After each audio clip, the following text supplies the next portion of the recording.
Welcome to the Good, the Bad, and the Music podcast. I'm your host, T. Davis. Bree is off today.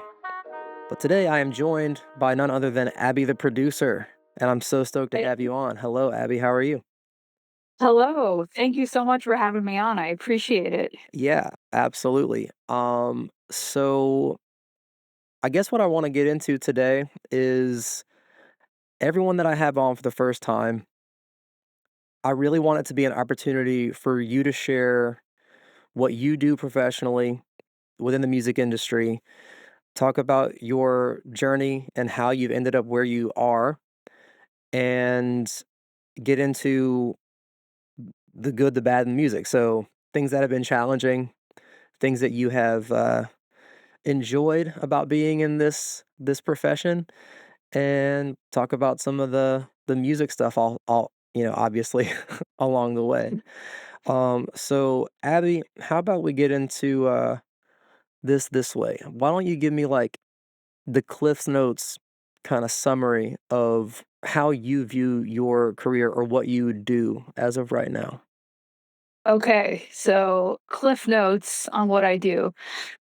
Okay, note number one, I'm a music producer, and I'm also an A&R at the plugin company Safari Pedals. I would say that my career kind of goes into those two main kind of avenues at the moment. Right on. Very cool. Yeah. So that's kind of how we met. You had reached out to me to be on the Safari Pedal show, for which I was kind of blown away. I was like, you've talked to a lot of like Grammy nominated and award winning people on there, and I'm just a guy who blew up his life 8 months ago and moved to Nashville from a rural town. So I've really appreciate you considering me for that, and it was great talking to you. But I'm super stoked to be on the like you said before we started recording. I'm stoked to be on the other side of the mic so that I can get to know you a little bit more. And you have a super interesting story and background, and I think it's super interesting, and people would really like to hear it. So, you are originally from Staten Island, correct? Indeed. Yeah. So tell me about that. Tell me about like your like early days in the States and kind of like your background. Okay, so I grew up in Eltingville, which is a neighborhood in Staten Island. I grew up in a teeny tiny um, Orthodox Jewish community there that my grandfather had founded. He founded like the synagogue, and my whole childhood was centered around being there. And that also, like, we'll get to that, like, ended up feeding like my whole approach and musical background. So I grew up in Staten Island, lived there until I was about 9 years old, and then my family picked up and moved to the Middle East. We moved to Israel in 2010, and my family's been here ever since, and now I'm in Tel Aviv. Right on. So that must have been a little bit of a culture shock as a child to pick up and move thousands of miles away. Um, so like so tell me about tell me about that. A cu Culture shock is an understatement. Mhm. I think coming from, New York to the literal Middle East, um, it was definitely a shock, especially as a kid, just 'cause life here, like, it's really hard to compare it to anything. It's such an interesting culture and place that, like, moving here, we didn't really know what to expect because it's not like you can say, "Oh, well, it's like Europe. Mhm. Oh, well, it's kind of like this chunk of the earth." It's kind of like its own animal. So coming here from the States was, a big shock in the sense that, um, I would say what something that I enjoy now, like, about the US as an adult is that, like, America feels very organized Mhm. in certain ways, and here, you kind of just, like, fly by the seat of your pants, and, like, the music industry also, like, works the same way here. Things are kind of, like, up in the air and kind of, like, people here are very, like, free-spirited and open, and, yeah, it's all good, like, things don't need to be, like, so forward planned and, whatnot. So I would say that was, like, definitely one of the most, like, biggest shocks moving here, but Other than that, yeah, like, I can go down such a rabbit hole on that, but, we can, Okay, well, yeah, let's try to keep it music centric. yeah, So yeah. how did you get into production? I guess one thing that I always ask is like, what are your earliest memories of music, and what drew you to creating music as like a profession? Was it something that you thought about from the time that you were a kid and just kind of dreamed of being in it, or did you was there an evolution there?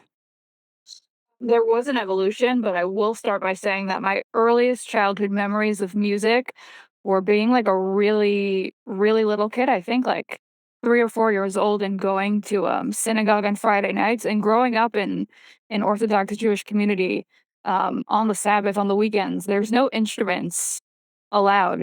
So I remember being with my dad, like sitting on his lap in the synagogue and just tons of singing, lots of kind of like um, lots of singing, and also my grandfather, he was like a heavy-hitting session drummer in, like, the Jewish music scene, so always just being around him, he was always just, like, drumming on the table, drumming on things, talking about music, and, like, doing his, drummer thing, so those were, like, my earliest, memories of music, and so in my head, it was never not an option to pursue music because it was always around me, Mhm. and my dad was also a drummer as well, and, I didn't really think of it as a real career until I was in high school. Here, like, our high school system works a little different than the US, and we have to major in something, and it's, like, a really big deal, and, like, there's lots of tests on it and whatnot, and I ended up getting permission to major in a music program, not in my school, but a really big music venue in Jerusalem happened to have a music school. And so going there, I auditioned as a guitarist, and that's what I studied there. Um, just seeing my teachers who were full time musicians playing at that venue as well in many other places in the country, I was like, oh, this is a real job. Mhm. Like, wow, okay, this can be a thing, interesting. And I kind of got through playing guitar. I got obsessed with songwriting. I was in a really big Ed Sheeran phase in high school, and I would just sit all day. I would probably play like 6 or 7 like hours of just writing and guitar. And at some point, I believe I was like 15, I'd written a bunch of songs, and I was I had never shown my music to anyone, not to my parents, no one, friends, but I don't know, something in me said, like, "Show this to your parents." And I went and I'm like, "Mom, Dad, like, I wrote these songs and I don't really know what to do with them. Like, what do you think?" And my mom is, like, the best, like, she's, like, one of those people that I trust her ear more than anyone, and she doesn't really know a thing about music, you can say, like, in the classical sense, and so immediately she was like, "Okay, you need to do something with this." And coming from her, I was like, "Oh, okay," and she's like, "Did you ever think about, like, being a songwriter?" And I was like, "Oh, wow, this is a job. This is possibly something I can do in the future." And the evolution of kind of my musical career from there was that this was my first actually exposure to music production. Um, I played the songs for her, my dad, and then we brought my grandfather into the mix, the drummer, and he was like, "Also, you have to do something with these songs. I think they're really good." And we ended up finding a music producer here in Jerusalem, named Ben Wallach, and my parents sent me to go work with Ben and produce two of my own singles, and that was my first exposure to the world of audio, what a music producer does. Like, I went into that experience not knowing a thing other than just guitars, and getting to work with Ben and bring 2 songs from demo to soul tracks, mixed and mastered out, I was like, "I need to do this."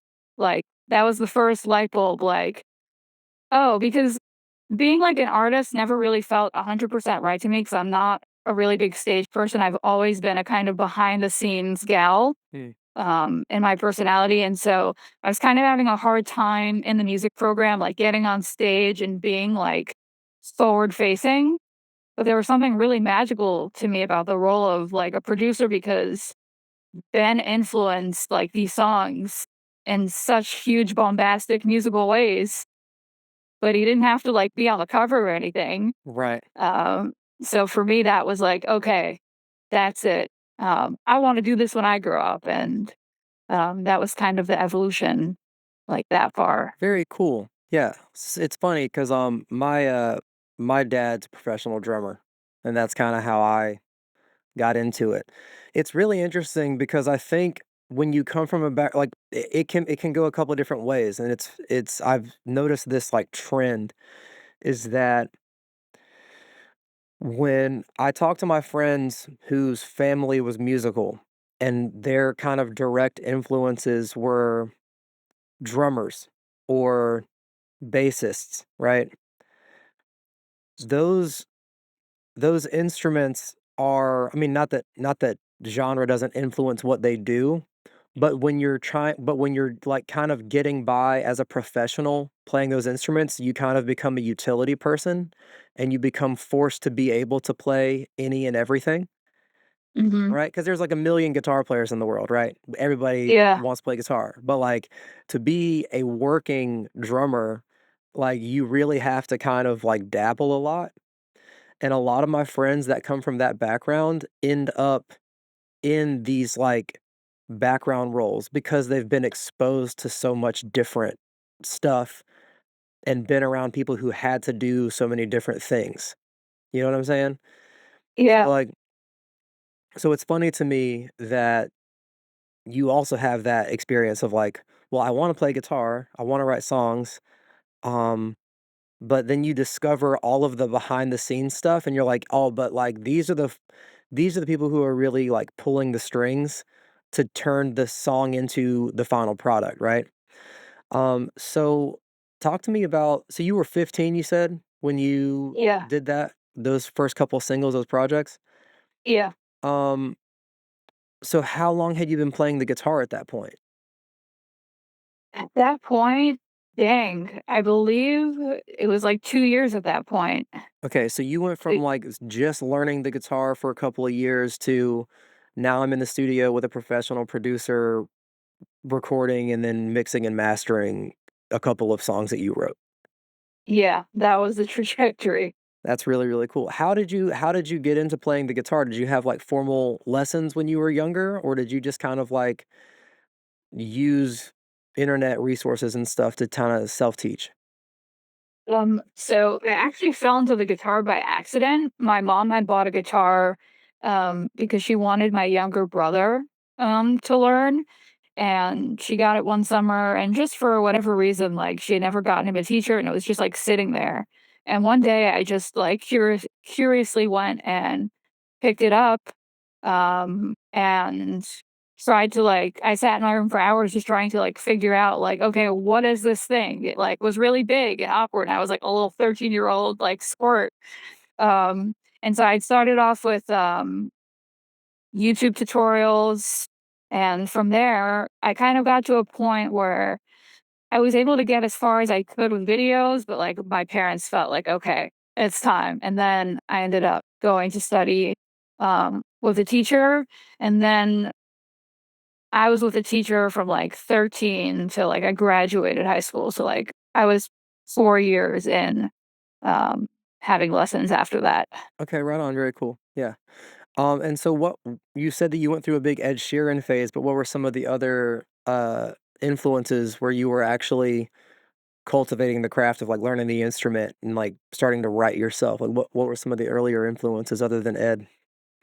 Oh, that's such a great question. Ooh, like, in that at that time, in general, I was, like, going through some kind of, like, soul thing.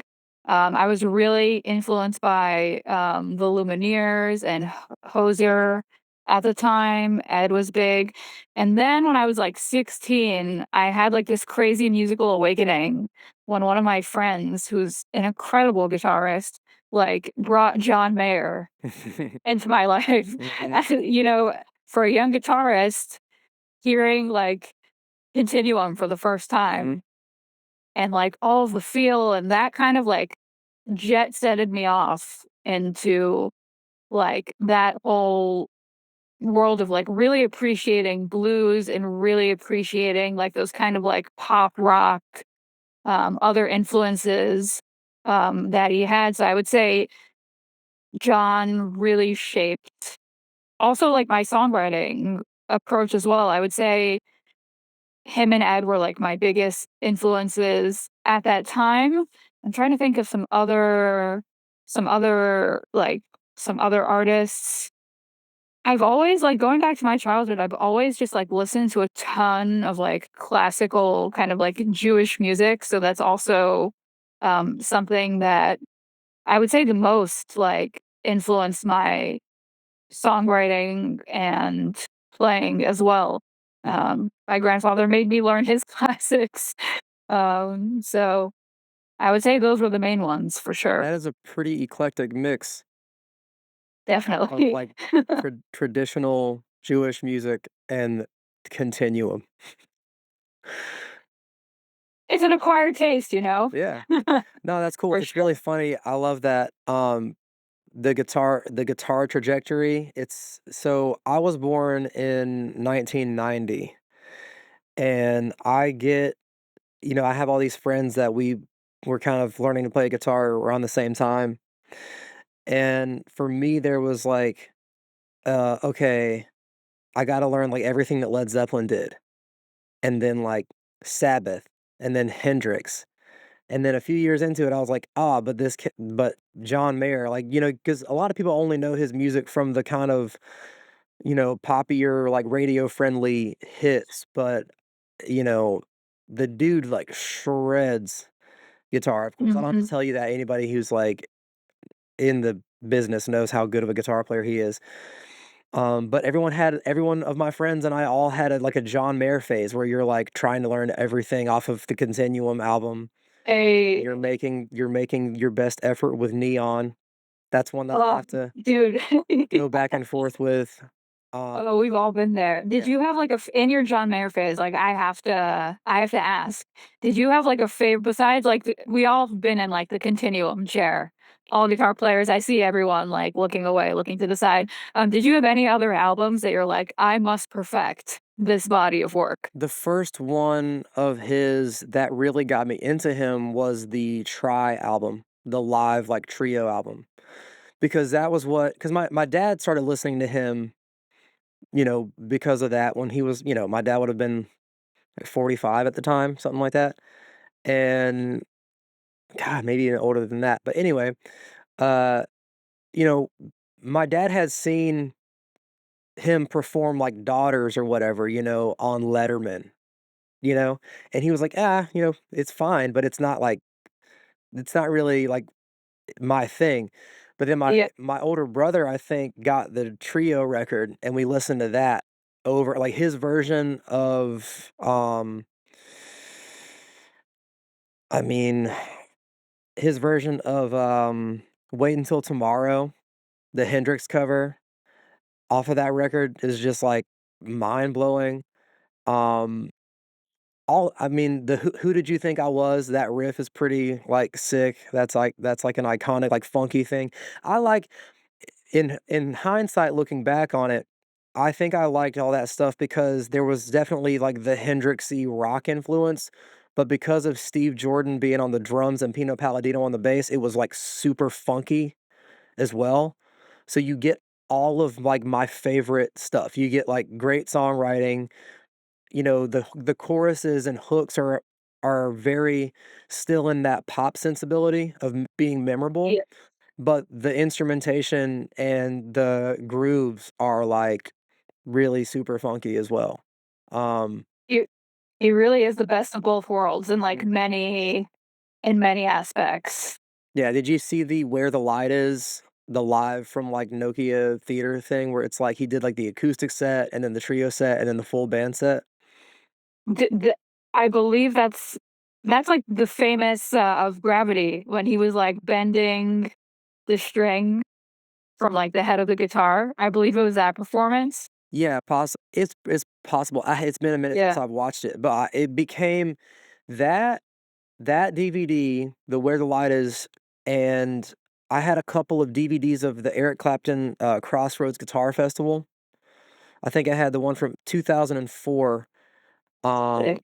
that one, if you haven't seen that, you would really, really dig that. There's so much insane stuff, and it ranges from, uh, like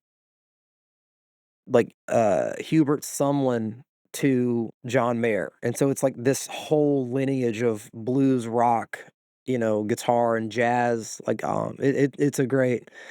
it's a great thing, the 2004 Crossroads. It's so funny because John's wearing, like, 2 polo shirts with the collars popped, like, it's so Sick. quintessentially 2004, it's insane.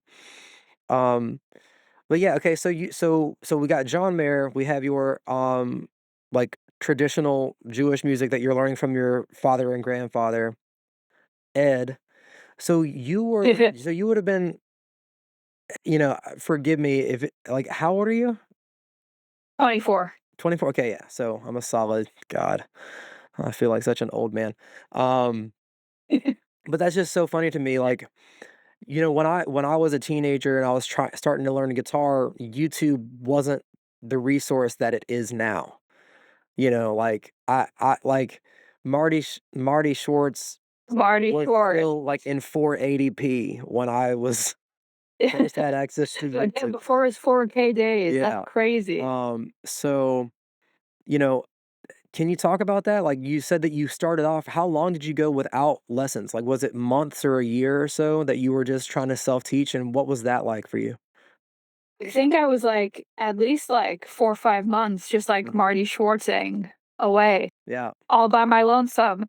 Dude, Marty, I think, is, like, so many people's, like, their earliest musical memories. But, yeah, I was at it for, like, 4 or 5 months by myself, and I've always been I've always been a very curious person, so, like, going back to that time, I really approached it with a lot of curiosity, so I didn't really feel like it was a frustrating experience because just talking to, like, my other friends that started, like, to self-teach themselves, like, whether guitar or piano, like, any instrument, um, I didn't really have that, like, frustration aspect of, "Oh, I can't figure it out, and there's no one to, like, guide me." Hmm. So I really look back at that time, like, fondly, just kind of, like, looking back at then where I am now. Um Yeah, I have a lot of appreciation, for that time, yeah. Yeah, that's interesting because, you know, the guitar is unique, or any stringed instrument is unique in that you have to spend so much time on the technique just to get it to make the correct sound.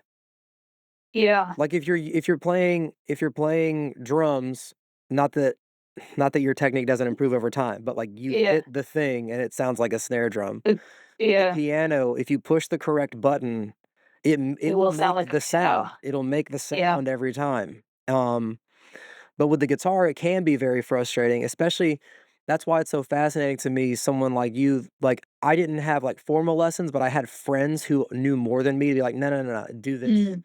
Uh, and I taught guitar for several years when we were back in North Carolina, and watching people be so frustrated because, one, like, it kinda hurts your fingers the first few weeks or months that you play if until you build up a little bit of calluses. And it's so frustrating, like, the fine motor skills are so hard Oh, to yeah. develop. Um, so it's interesting to me that you're like, you don't think back on those times as frustrating. You know what I'm saying? Yeah, Like yeah, and I think I really think it's just, like, a personality thing. mhm. Like, I have this thing, me and my mom, like, laugh about it, like, all the time because, like, whenever there's a skill I wanna take on, like, in my brain, it's like, "I must master this." Like, if I'm starting this hobby, this thing, I expect myself to get to a point or, like, I not expect, like, I want to get to a point where one day, like, I can give you a master class on this thing because I put in the time and I became good at it. That was always, like, even as, like, it even translated in, like, kid kid ways. Like I was really into like random example, like Legos growing up. And so like I wanted to be like the best at building. And so when I picked up the guitar, even like my own 13-year-old way, I was like, I want to be so damn good at this thing. One day I'm going to play Gravity and it's going to be great. So my brain was always kind of like ahead. Like I had, I think, a fair amount of foresight for a 13-year-old girl. Um, but that I would say is definitely a personality thing because it also like extended afterwards when I started to learn music production and like and anyone else that's ever tried to start working with a DAW for the first time and like figuring out what all the buttons do, like you could literally like have your like brain melt out of your skull from trying to figure these things out. Yeah, the first time I opened Pro Tools and looked at it, I was like, Oh snap. "This is gonna take a while." Um, so yeah, so let's I guess let's get into that. So, um, you had those singles produced that you had written, right? And Yes. so you're in the studio for the first time watching the process. Did they call in studio musicians to play on the stuff, or was it, were you playing a lot of it? Like, tell me what that process was like for you and what you thought was fascinating about that. So I'll start with in terms of musicians that were involved. I played a lot on the guitar.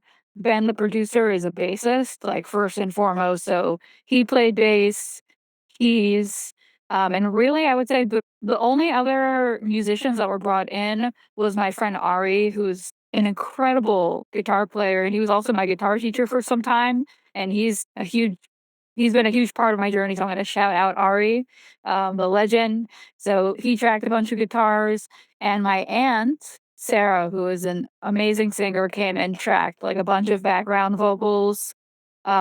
I was also there, like, because I was also so young and like I kind of knew what I want, but I didn't really. And she also has like a strong musical background. She, I would say, in a way, like co produced, Hmm. um, kind of like in a from afar, in a way, she really guided me, so I'll say that she was, like, involved in that way too, in the creative direction, and in terms of how that experience was, it was, I think, like, one of the most life path altering experiences for me for a lot of reasons. I would say, on one hand, professionally, because it opened my eyes to, "This could be my life," and, "Oh my god, I want this. I want to do this thing," and I was so fascinated by how Ben was able to just, like I would just have an idea, and he would just, like, have an answer of, like, how to make it happen.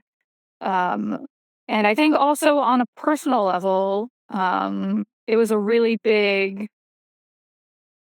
big experience, like, for me in my life, and I guess it also feeds into, like, my professional life later on where I've always been, like, a super shy person, and that was my first time throwing myself, like, out of the comfort zone into the volcano, like, head first, right on in. I had never sung in front of anyone, never heard my voice through a microphone, and I think for anyone, for any artist for the first time, like, that's a terrifying friggin' experience, man, and you as an artist, I'm sure you also have, like, that moment, like, when you first got in the studio, and it's already stressful because 'cause you're like, "What's happening?" And then, like, you have a microphone in your face, and it's like, "Oh, we're gonna just, like, track your vocals." So I think it was really it was the first time that I really felt very brave for doing something and then, like, following through with it, like, that experience also taught me which has helped me later on in my career to, like, you start a project, see it through to the end. Mhm. Like, it doesn't matter whether it's released or not, but, like, you started the demo, you showed up to the sessions, and you finished the song, so there was, like, a bunch of kind of life lessons woven into that, first experience, I Yeah. would say. That's Yeah, that sounds for if you were saying that you were, like, shy, putting yourself that on the spot because it's very vulnerable, man, like, Oh, I don't yeah. know many people who are not sociopaths who are, like, 100% stoked with how their voice sounds recorded and played back to them. It took me a long time. Like, my background is performing live. I feel very comfortable singing through a microphone that's being amplified in a PA in front of people, Yeah. but the kind of sterile and less energetic environment of the studio has always been a challenge for me, which Mm. is crazy because it's like in the studio, you have as many takes as you want now because it's all Yeah. unless you're on tape, but in Pro Tools, it's like you have an endless supply of data until your hard drive fills up and however many times you wanna try to sing it, and for some reason, for me, that makes it worse than when I'm, like, on stage in front of people, like, doing it. So What do you think it is? Like, I'm just sorry to, like, what do you think that is for you? I get Like, really into my head of, like, I want it to be just so. Because here's the thing, a live performance is somewhat fleeting. Like, when you're on stage in front of people and you don't have for it to be a good performance, you don't really have you shouldn't have the mental space to be thinking in the moment, "Oh, is this going okay?" Right? yeah, I think that's what separates people who appear comfortable on stage from people who do not appear comfortable on stage is, like, you have to be able to really let go entirely and just be like, "We're all here in this moment, and in 30 seconds, this song's gonna be over, and it'll be on to the next one, so if I really, like, fucked up something, yeah, it'll be embarrassing, but that moment doesn't live on forever." When you record something and you put it out with the intention of it living in perpetuity on the internet for thousands of people to hear long after you're gone, hopefully, then it's an oddly different, but there's an equal, I would say almost more of a pressure in my mind in that circumstance because the fact that you can sing it as many times as you want to get it right means it better fucking be right. You know what I'm saying? It's a oh, yeah, it's like, I feel that, this yeah, is you're capturing the performance that you intend for people to listen to forever, versus live, you're just there with the people who are there, and you have that moment, and people extend you some grace because you're there doing it live, you know what I'm saying? So, yeah, it's an odd thing. You would think that being able to have as much time, especially if you have your own studio, where it's like, you're not on someone else's time. But to me, that adds more pressure for it to be amazing, and therefore, mm, I get in my head more in this environment than I do on stage in front of people, which is it weird. it's a weird thing, but if you really kind of do, like, a deep dive into that rabbit hole, it really does make sense in a way, because when you're in a room of people, like, and I can't really speak so much from the person on the stage, but kind of as someone in the audience, like, you're kind of in this, like, interesting energy exchange, and there's already, like, a vibe in the room, and maybe people, like, have had a drink, and, like, we're all kind of one margarita in, and everyone's just vibing, as you said, but there's something so, like you said, vulnerable and really deep to, like, sitting down to create a thing.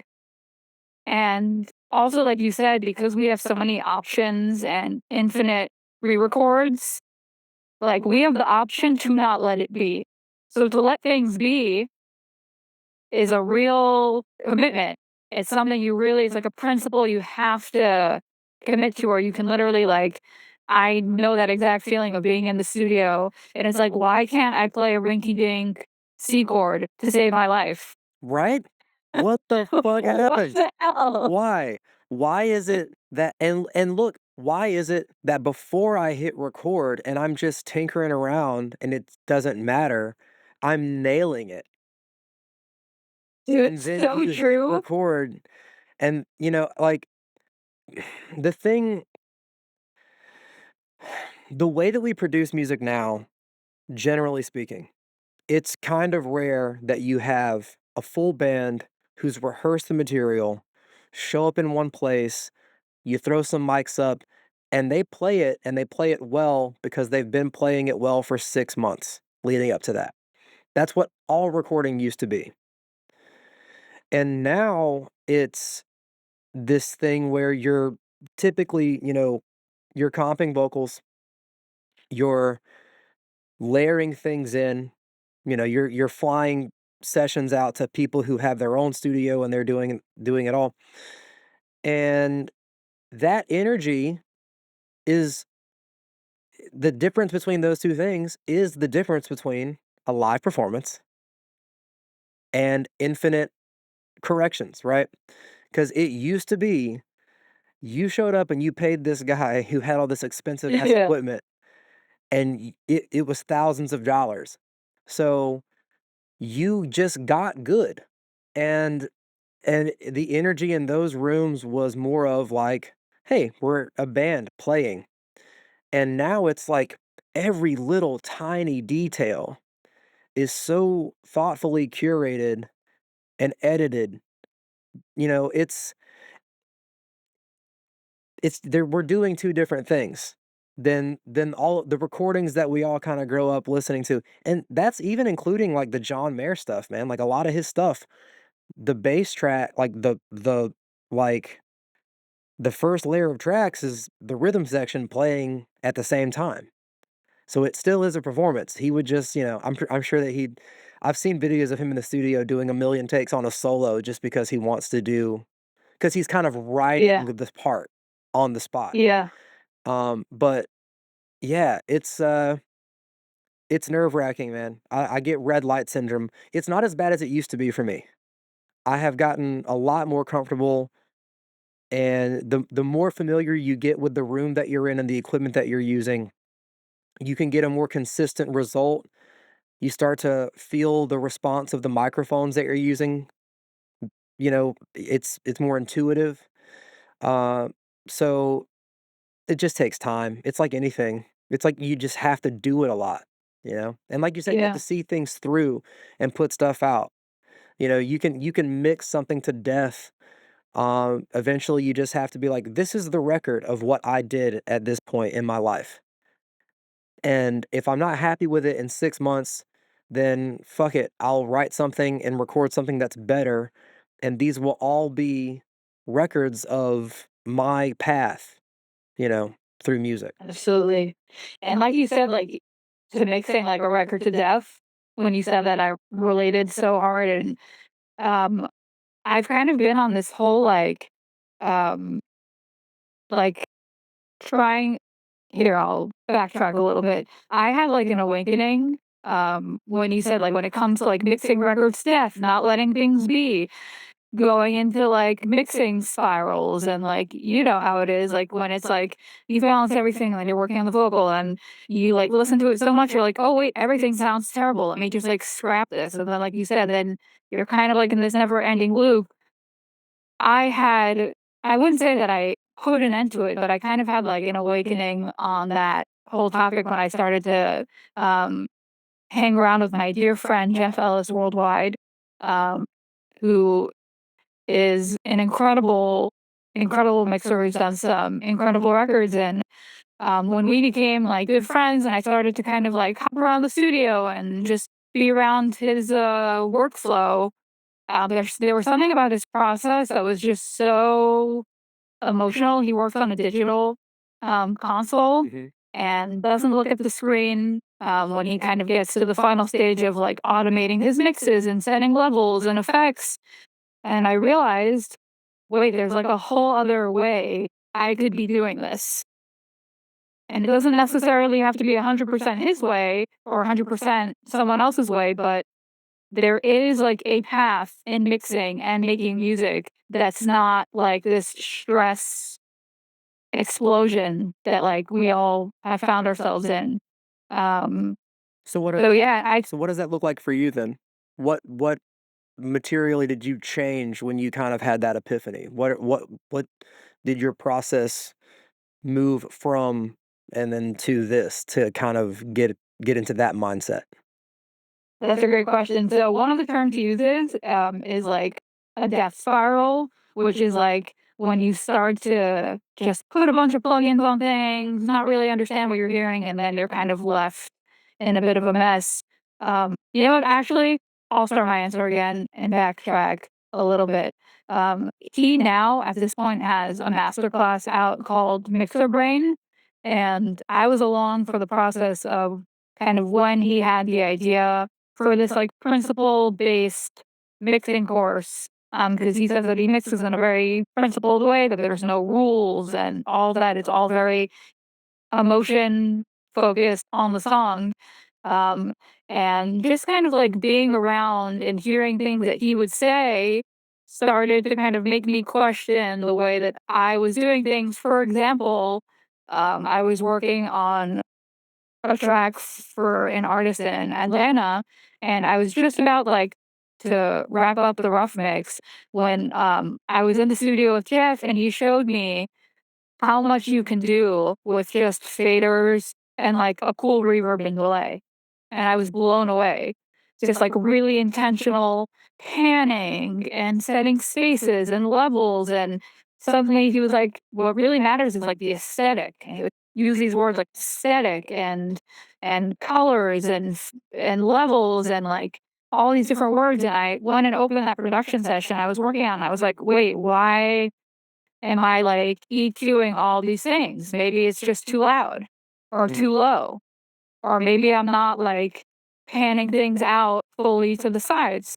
So I would say before, I was very much in, like, this kind of, like, stressed out state of, like, things just have to sound perfect and good, but, like, I really didn't even know what I wanted out of the song. mhm, But after being around Jeff and also being a part of, like, the creation and seeing, like, Mixer Brain unfold and then taking the course myself after it came out, the way that I, think about music now, for example, a production I'm working on now was my first, like, fully principle-based production in the sense that everything in terms of, like, the levels and the effects, it's all one of the biggest things, like, in my mind was, like, the aesthetic. What is the aesthetic of the artist? What is the purpose of this song? And once I started to ask myself, what's the point of this song? That informed all the creative decisions I made. For example, the song I'm working on, the purpose of the song, um, is to really kind of like be in like this daydreamy, floaty space. So in order to get there, when I was panning things out and setting the levels, I made the vocals a little louder than the drums. But maybe if the purpose of the song was to be a little more dancey, I turn those suckers down hard and turn that snare the hell up, but the snare is really low in the mix. Um, and that's kind of been like my way going forward. And it's really changed the way I work because I'm finding myself working with a lot less processing plugins in terms of like compressors and EQ and really just focusing on creating like the emotional picture. That was my long-winded winded answer for that. mhm. Well, Yeah. I think that is, that's how we should approach everything.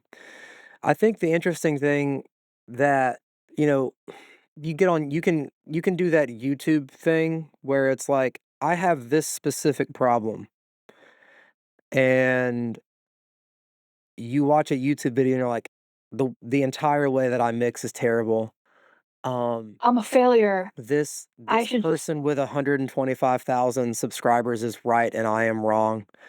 yeah. And really, one thing that I've been doing to kinda get away from that is it used to be like, I'd be like, "Well, I want," like you said, I think you can be working from an honest place of the song just doesn't sound like the vibe I'm going for, right? Yeah. It's a weird problem with production, and I say this all the time, but it's true, and when you're mixing something, you're trying to solve an artistic problem with a technical solution, Ooh. right?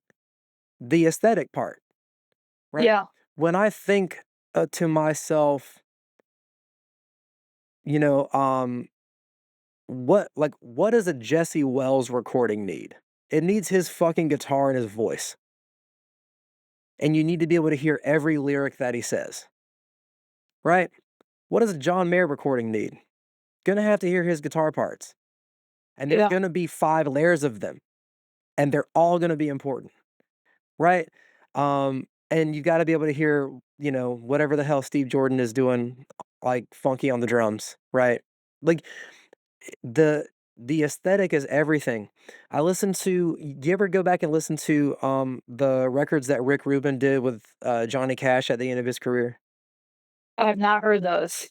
Okay, so if you listen to early Johnny Cash recordings, it's really much in that kind of like 50s rockabilly style, slapback delay on the vocal. Really, really everything is kind of ambient in the room because of, Mhm. they're recording with one or probably just one mic and everyone's just kind of standing around it, right? But in his later at the end of his life and career and he was working with Rick Rubin, those recordings are especially the first couple that he did with Rick because it's a lot of them. They ended up just using the demos that they cut as the track, and it's just guitar and vocals, and it's bone dry, like but what's great is when you play that record, it sounds like Johnny Cash is sitting in your living room or in whatever room because it's so dry, and that was just aesthetically what needed to be. So now, I'm cooking or doing whatever I'm doing with that record on, and it sounds like Johnny's just chilling, playing and singing, and his voice is just filling up the room with whatever ambient reverb you get, you know? Yeah. And so I know that there's so many people who might would have thought, "No, let's put that old slapback delay on this like they would have had and make him sound like vintage Johnny." But, like, Yeah. you can hear him age for those Mhm. last however many years he was working with Rick because his vocal is captured so pristinely. They were still using, great, you know, vintage processing or whatever that gives it the character that it has, but there's no spatial manipulation. And it just it's fucking magical, man. It really is. You gotta go listen to those just to get that experience. Like, put it on in a live room where, like, it's got a little bit of that, like, flutter echo when you clap, and it's like Johnny's just sitting there, you know? Um, I'm gonna have to tune into those for yeah. sure.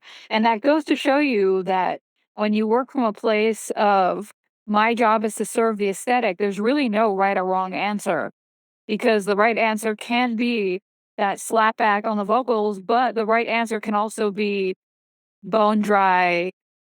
Let's make him feel like he's Mhm, sitting right here. So that's like you said, kind of like the magic and the approach for sure. mhm. So when you're mixing now, like, do y I was gonna ask you this too. What I have tried like, I consider myself more of a singer-songwriter performer than I do a producer. Like, I have worked as a producer for, artists in rural North Carolina where it's like, they don't have thousands and thousands and thousands of dollars, but and I have, like, I have an acoustically treated room and, better equipment than they're gonna find. But the thing and we talked about this a little bit when I went on, Safari Pedal Show. It's like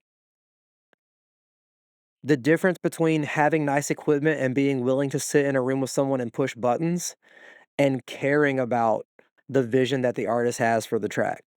I think that goes a long way because even if you technically don't know every little in and out of every piece of gear, if you can listen to what someone is saying they want their music to be and make it that just like your producer did on your stuff. That's the magic, right? It's the this person communicated an idea to me, and I had the technical solution to do exactly what it was and get the sonic quality that they wanted. right?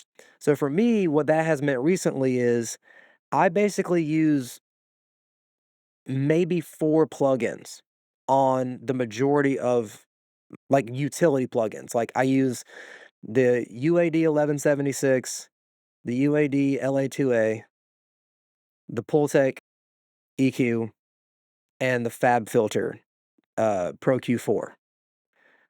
Um, those are pretty much the only plugins I put on a track now, and it's open to it feels freeing to me because I just know what those do.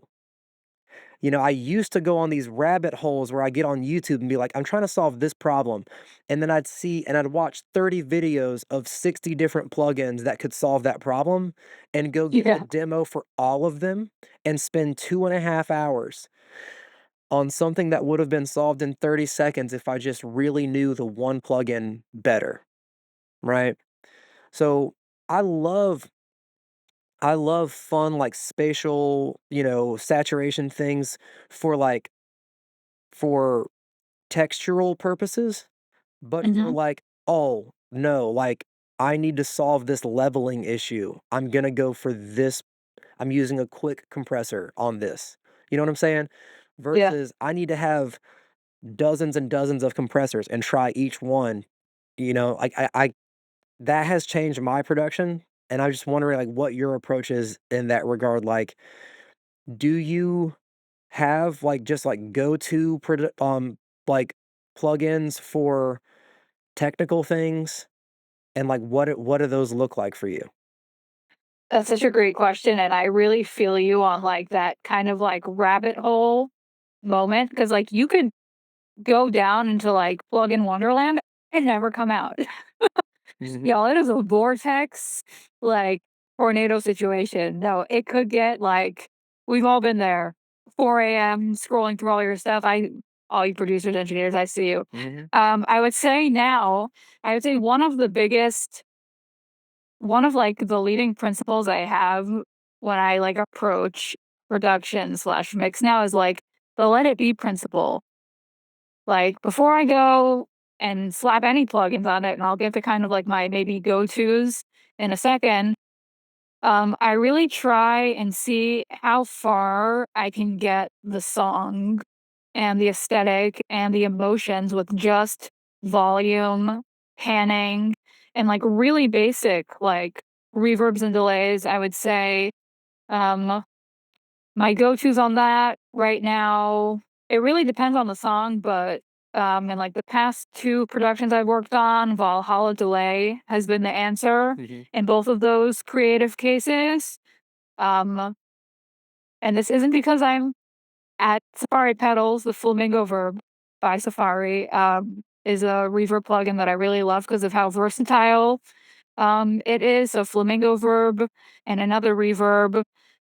Ooh, I really like Brainworks has this really interesting room reverb mm, situation that's very like metallic-y and interesting. So that's like made a new appearance on some songs, but it's usually kind of like run of the mill. Like the Valhalla vintage verb gets me really far. mhm. In a lot of creative cases. So I would say I've really been just like all in on like reverbs and delays, trying to get everything kind of all set and that, and in terms of, like, utility plugins, I honestly, for EQ, have just been using, like I've really been trying to get out of, like, technical brain when I'm looking at a production or mix, so I've been using, like, the Ableton 3-band EQ. 'Cause I really have been trying to train my brain to not be like, "Oh, numbers, boosting and cutting numbers," but, "Oh, I need this, a little darker, a little rounder, Mhm. or this just, like, a little brighter." So, I've been really forcing myself kind of in terms of, like, utility things to really just simplify. So, I would say just, like, the stock Ableton 3-band channel EQ, Valhalla, reverb, delay, um, all the Safari stuff. Again, unbiased. But like I would say the flamingo verb is like probably my most used from the Safari line. And those are kind of like my main utility ones. I don't really compress things so much. I try and get as far as I can by, like, and this is, like, me being, like, kind of, like, nitty-gritty and maybe, like, maybe some would say, like, too in it, but I really just do, like, a lot of, like, click gaining, um, Mhm, 'cause I don't, cause like, compression, like, brings up a lot of artifacts. It can make things, like, squashy, like, if it serves the aesthetic and, like, creatively, it's the vibe, absolutely, I'll go and, like, smash a drum loop for sure. Um, but those aren't usually, like, the plugins that, like, I gravitate towards, mhm. in terms of, like, my go-tos. So, stock EQs, Valhalla reverbs, delays, the Safari line. I've really gotten into, like, this was super underrated. Um, Brainworks has a ADA flanger Mhm. that I discovered recently that's been super vibey. I was never, like, a huge kind of, like, effects gal, like, I hadn't really dove into, like, phasers and flangers, but, like, that really got me, like, hyped, for those. So those have kind of been the go-tos. I hope I answered that Yeah. Yeah, coherently. 100%. So, Yeah. like, you're trying to do a Huh. lot more with just, like, one if something is captured well, it's captured well, and you can just, like, ride faders or automate volume rather than Yeah, get in there and, like, just smash, with, like, compressors and stuff on it. That's kinda why, like, I got out of, you know, using a bunch of different compressors, like, um the 1176, I mean, I typically have, like, a super slow attack and a really quick release, so it is pretty punchy yeah, and transparent on almost everything, yeah, and the LA2A almost sounds good on everything because it's so slow, you know what I'm saying? Like, it yeah. massages things, it's not just, like, squishing. Attack. Yeah. I saw Yeah. that meme that you shared where it was, like, watching someone put a compressor on a distorted guitar. Yeah, I'll send you that meme if you ever Yeah. wanna, like, use it in the edit. But it's Um, funny because it's like, um, I you familiar with the Dunning-Kruger effect? no, I haven't heard of it. So, Dunning-Kruger effect is like anytime you start doing a new hobby or whatever it is, right? And given what you said earlier about how, like, you're all in on whatever thing that you, like, set out to do, right? You'll Yeah, appreciate this. So, when you start off in a new hobby, you don't know anything, right? You're just you feel dumb, right? yeah, And then you rapidly learn, like, exponentially, you know what I'm saying? Like, you go from yeah. knowing nothing to, "Okay, well, now I know the basics of this thing," and that difference, you start to go, "Oh, I get it," you know?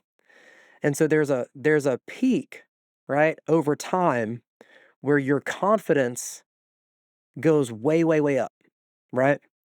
But then you reach this you go over that first summit and you can see the void of all of the shit that you don't know about that thing, right? And then You you get humbled. you learn enough to know how much you don't know, and it's just Oh, yeah. like your confidence level goes way down. Your confidence level goes down, but your competence is still going up, right? So you get to like this trough at like the place where you're like, I should quit. I'm never going to be the best at this thing. And then you gradually continue as you continue learning more, it evens out. So it's like it's a thing that like goes way up, way down, and then it kind of gradually goes back up, right? And I feel like we get to that place where it's like, well, I learned how to capture a good sounding recording and I learned my way around the DAW to where like I can operate the DAW. So I'm a producer now. But like I remember being, you know, new at it and like throwing compressors on distorted guitars. And it hadn't no one had explained to me yet that like distorting the guitar is compressing Y that signal. It's not gonna do anything other than make it quiet, really. And so I think those are all lessons like that you learn the hard way. Unless you were around someone early on who told you, "Hey, you don't really need to compress distorted guitar." that thing. Yeah. It's like, I'll let you in on a secret, but I also think, like, there's so much, like, beauty in that part of the journey. It reminds me of, like, that effect that you mentioned. It reminded me of, like, another example of, like, Maimonides, like, let me try like, in English, like, the golden road that, like, in order to, like, correct a habit, you need to go to the other extreme. Like, you need to start at one extreme, go to the other, and then you kinda get pulled back somewhere towards the middle. Mhm. And the end, so it reminded me of that. And like you said, but yeah, like, I think it's I think thinking back to the time where, like you said, like, you're just throwing compressors on everything, and, like, everything's distorted, and, like, your decapitator is, like your computer is about to explode, like, your CPU and, like, the amount of, like, things that are happening in your session, but, I think it's, like, such a necessary part of the journey. Um, and like you said, like, it's all about learning to, like, really ride and, like, find appreciation, I think, for that learning curve as well. But boy, do you get humbled at some point. Yes, Mhm. sir. So We I wanna get back into the trajectory of your career because we have taken, like, an insane detour for, like, 25 minutes because yeah, we segued. we were talking about your first couple singles that you recorded and got exposed to the production side of things. So, Yeah, you said that, like, in high school, in Israel, basically, you're picking a major. So does is yeah, that when you're, like, an early teenager, basically? yeah. From my freshman year of high school till I graduated, it was, like, intense, like, music program. Like, we studied, like, I think it was like 3 or 4 hours twice a week, and then, like, there were performances that had to be put on, so it would be, like, booking, like, they, like we had to, like, learn how to book rehearsal rooms and, like, manage it ourselves. Mhm. Um, so that was, so yeah, that was that time. So Yeah, you're going through and was this basically, like, more of a broad music industry course of study generally? So, like, you're on guitar, like, that was your yeah, primary instrument, right? But then are so you said you're basically learning the, like, the, you know, booking a rehearsal space. Are you booking shows? Are you having to coordinate with venues? Like um, yeah, so, a few times a year because, like, this school was inside of a venue, we would have, like was it, like, maybe, like, 2, 3, 4 shows a year. Mhm. And we were responsible, like, to show up to practice. Like, if the song wasn't good enough, you would not perform. So, like, we had that whole aspect of, like, learning to play live.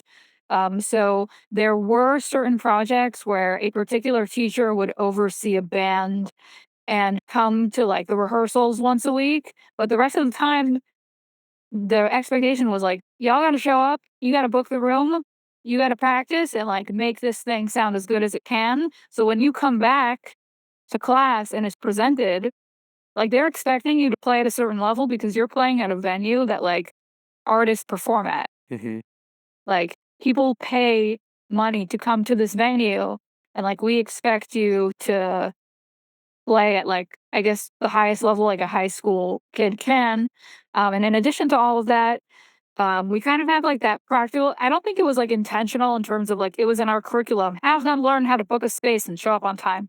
It was kinda just, like, expected. Okay. Um, and other than that, we had a really, like, intense music theory, music history, education.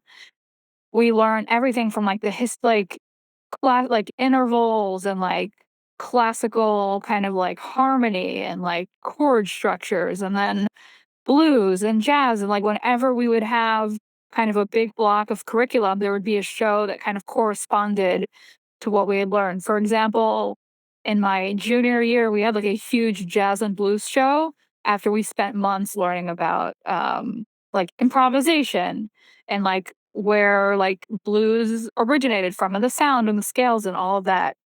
jazz. So I would say it was like a really kind of all-encompassing education Right. that really That's did come in handy that at is the end. excellent because that sounds like a college curriculum.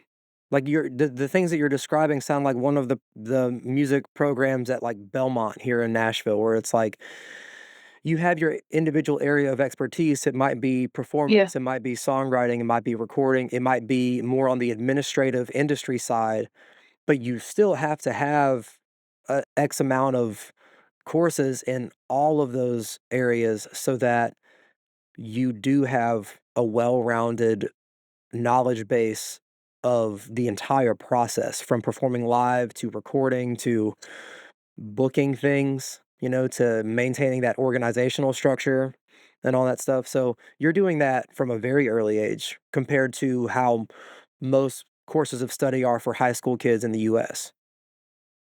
it was definitely I think it was, like, one of the best things that could have happened to me, like, going into, like, music production. Afterwards, like you said, like, the basic kind of, like, skill of like, going back to what I said in the beginning, like, learning how to follow through, like, when you book a rehearsal space, there really isn't space for you to cancel because you're a student there, so you're getting the space for free, but real adults are paying for this space. So, like you said, it's like also, and this is a conversation that we had when you were on the Safari Pedal show about like empathy, but it really teaches you how to be like empathetic to the people around you, like the people working the venue. You learn how to be like, you really have to like, it really taught us that like beyond the music, like you as a music professional, like be like this is a relationships business. This is a relationships thing. And I didn't think of it as a business, but like this whole thing that we're doing, it really is all about the relationships and you have to be a good musical citizen to Yeah. be able to do this well. Because there were kids in that program that were so talented, like can play bajillion times better than I could. But like and it's not to dish at them, we were, like, all high school kids, but, like, their musical citizenship in terms of, like, maybe their empathy or the way that maybe they didn't show up to the rehearsal room a few times. Like, it really gave me a clear picture at a young age of what was important and what wasn't important. And that lesson of, like, what's important and what's not, I think, is one of, like, the biggest things that's helped me, like, steer my career boat, thus far, because it really taught me that it's not really about what you can do, but really about who you are. Mm. Because I definitely was not the most talented player in my class. Yeah. I think I was like pretty middle of the road, but um, it was kind of like peculiar to me. Like, wait, why do more people kind of why am I being asked to be in this band when this dude can, like, out-shred me? Like, I can't shred. I'm still not a shredder to this day. I was more into, like, the bluesy, feelsy, like, Mayer stuff, Mhm. but I learned, like, at a very young age that, "Oh, wait, maybe it's because, like, they can depend on me to show up and that it's more important to me to be a friend than to, like, do a thing."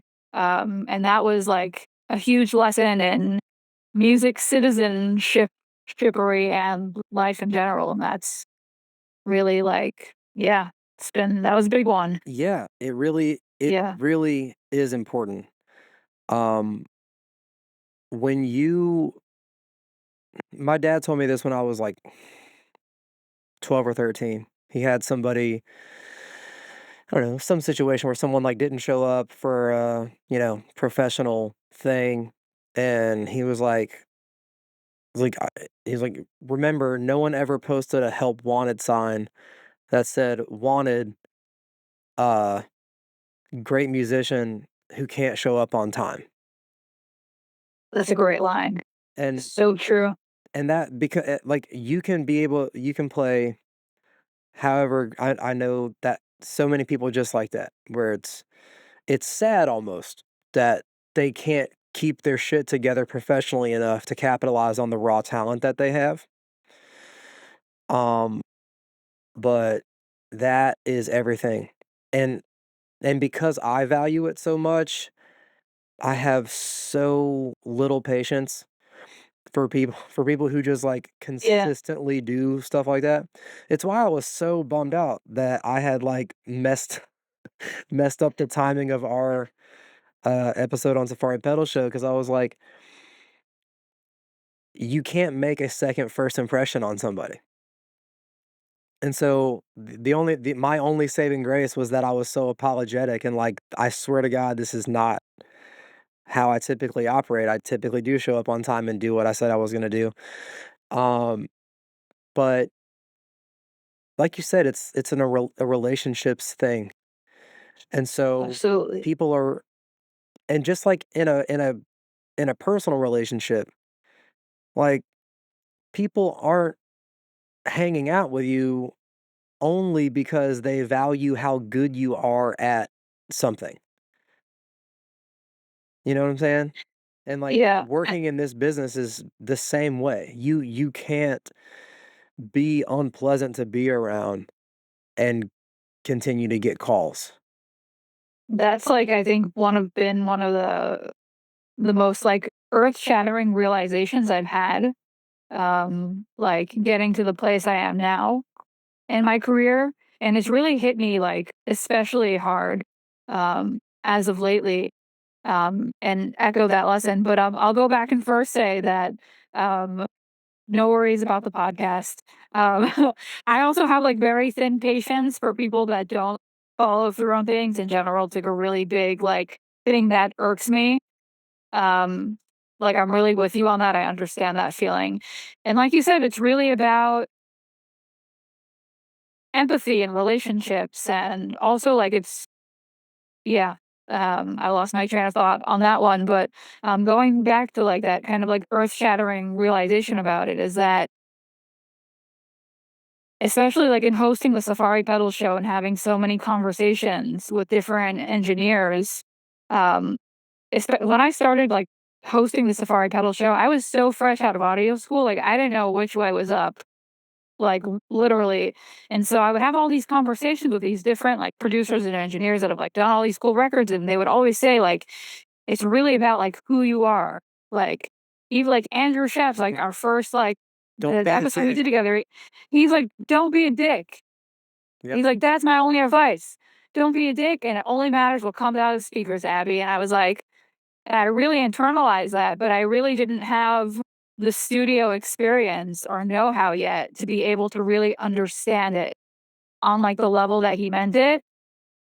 And so recently, um, I kind of had, like, my first, like, real wave as, like, a young producer of, like, paid work and, like, following through with, like, a client and really, like, seeing, like, some, like, really important creative, like, processes through. And, over time, I got, like, a few different musical opportunities that also was kind of like that thing that hit me when I was in high school, like, "Why am I getting this job? I'm not the best in the world. Like, there are so many like, why is this particular person reaching out to me? Like, this feels out of my wheelhouse in terms of, like, who's asking, like, the magnitude of this gig."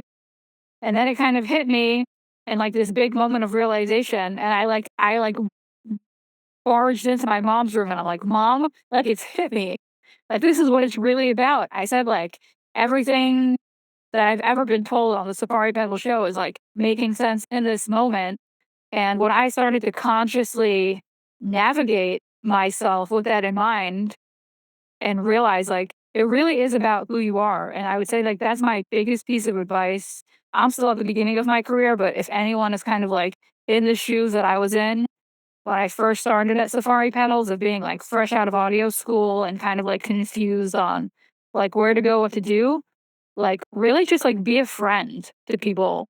Like, that's all people really want, like, is is a friend. Like, we all want to be understood and seen. Mhm. And so I had, like, that full circle moment where, like you said also, you can be the most qualified guitar player ever, but if you're, like, an ass, no one wants to be around that. Mhm. Like, I do not wanna be, like, exchanging emails with you if you are unpleasant. Yeah. Um, It's what's funny thinking back to my debacle of, like, being late because I got the time zones mixed up to our thing.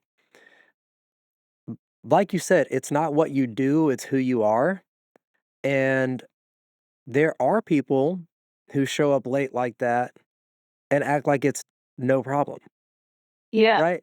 That's what I think shows you someone's character, right? It's not, were you on time or were you late? It's, when you were late, did you act concerned for my time that you yeah, wasted, right? Or were you just like, "All right, what's up? I'm here now." yeah, like, yeah, nothing, and it all goes back to empathy at the end of the day, and, like, we had, like, a few conversations on it, like, it really is about that, and I really think that when you're in tune and, like, aware of, like, empathy and, like, how you treat people, like, you'll pick up. Like, you'll recognize right away when someone kind of who doesn't care, oh, they really don't care. Like, you'll pick Mm, up on, like, the type. You'll be able to sniff it out because like, you're in tune. So I think, yeah, it's a big one, and like you said, I think this just being a relationships thing, like, that's all it yeah. is relationships. Another thing Yeah. that's interesting, I read a book. Are you familiar with the YouTube channel Venus Theory? I'm not. Please Yeah. tell me more. It's this cat who he does a lot of, like, um he does a lot of electronic music, and he does stuff for video games and stuff. But he does kind of like little video essays and social commentary about the state of the industry and stuff, and I find them Mhm. fascinating, and he always kind of brings the topic back to, like, some philosophical concept or whatever, and he has a very soothing, deep voice that is just that is just nice.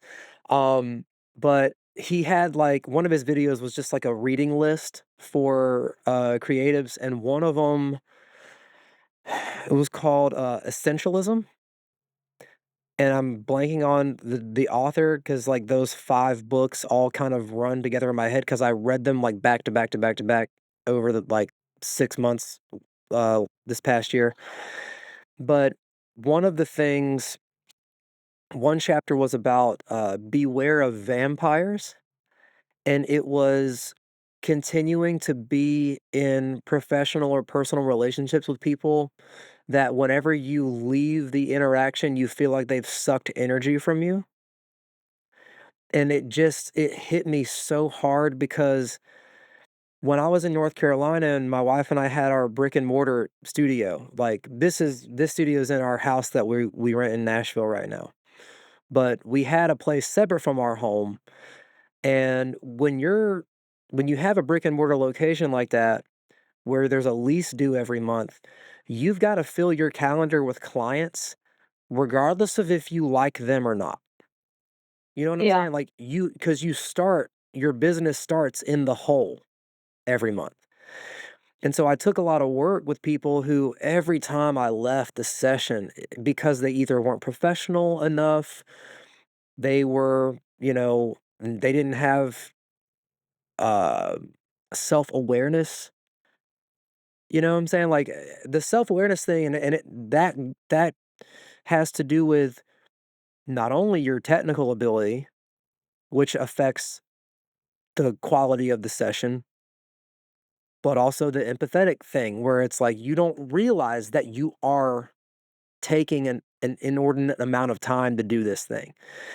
And so you gotta, like, that's another thing is, like, set yourself up to be in a position where if you encounter those people, you can get out immediately, or at least yeah, in a way that that you feel good about it yourself. You know what I'm saying? Where, like, you're not being an yeah, asshole to them, or you're not being a disproportionate asshole to them to get out of it. But the boundaries are, like, so important in this kind of work because, like you said, it's all about relationships. And just like a personal relationship that starts to drain you, it's so easy to get caught up in working with someone because either you have that sunk cost fallacy of like, well, I've already been working with them this long. It would be yeah, frustrating to bail now, or You're empathetic and you don't wanna disappoint them, but Mm, you can give too much of yourself to a personal or a professional relationship, and in this business, it's usually both.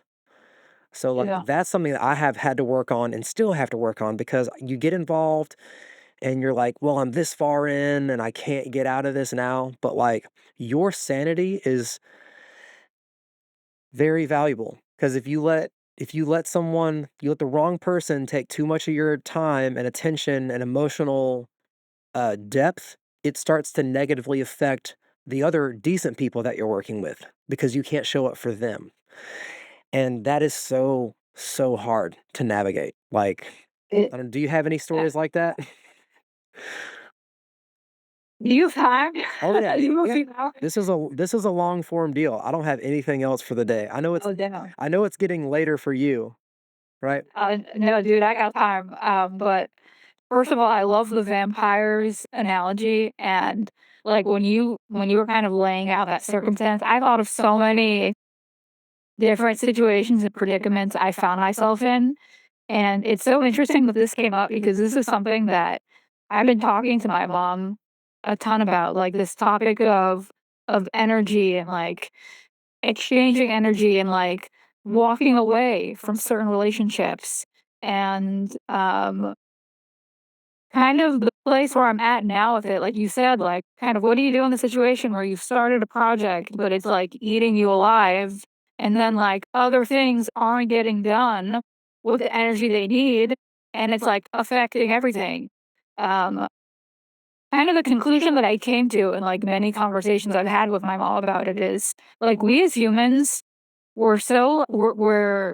we're messy, you know, and like I think that until now, I was really afraid of, like, being messy and causing a mess in terms of pulling out of a project because I feel like it's eating a bunch of my energy up, and learning to be okay in being in that, like, discomfort because it's serving other things that need to happen. Like, for example, the most recent example of that was, when I was in the States, I started, a production project for 2 really, like, lovely, wonderful humans, like, I have nothing bad to say about them. It was such a joy to, like, work with them, and I did, like, a little demo situation, and kinda where we left it was, "Okay, you're gonna go kind of write to this thing, hit me up in, like, a few weeks, and I'll kinda get you set up to the point where you can go cut vocals in, like, a local studio with an engineer that we both know, and then I'll mix the track."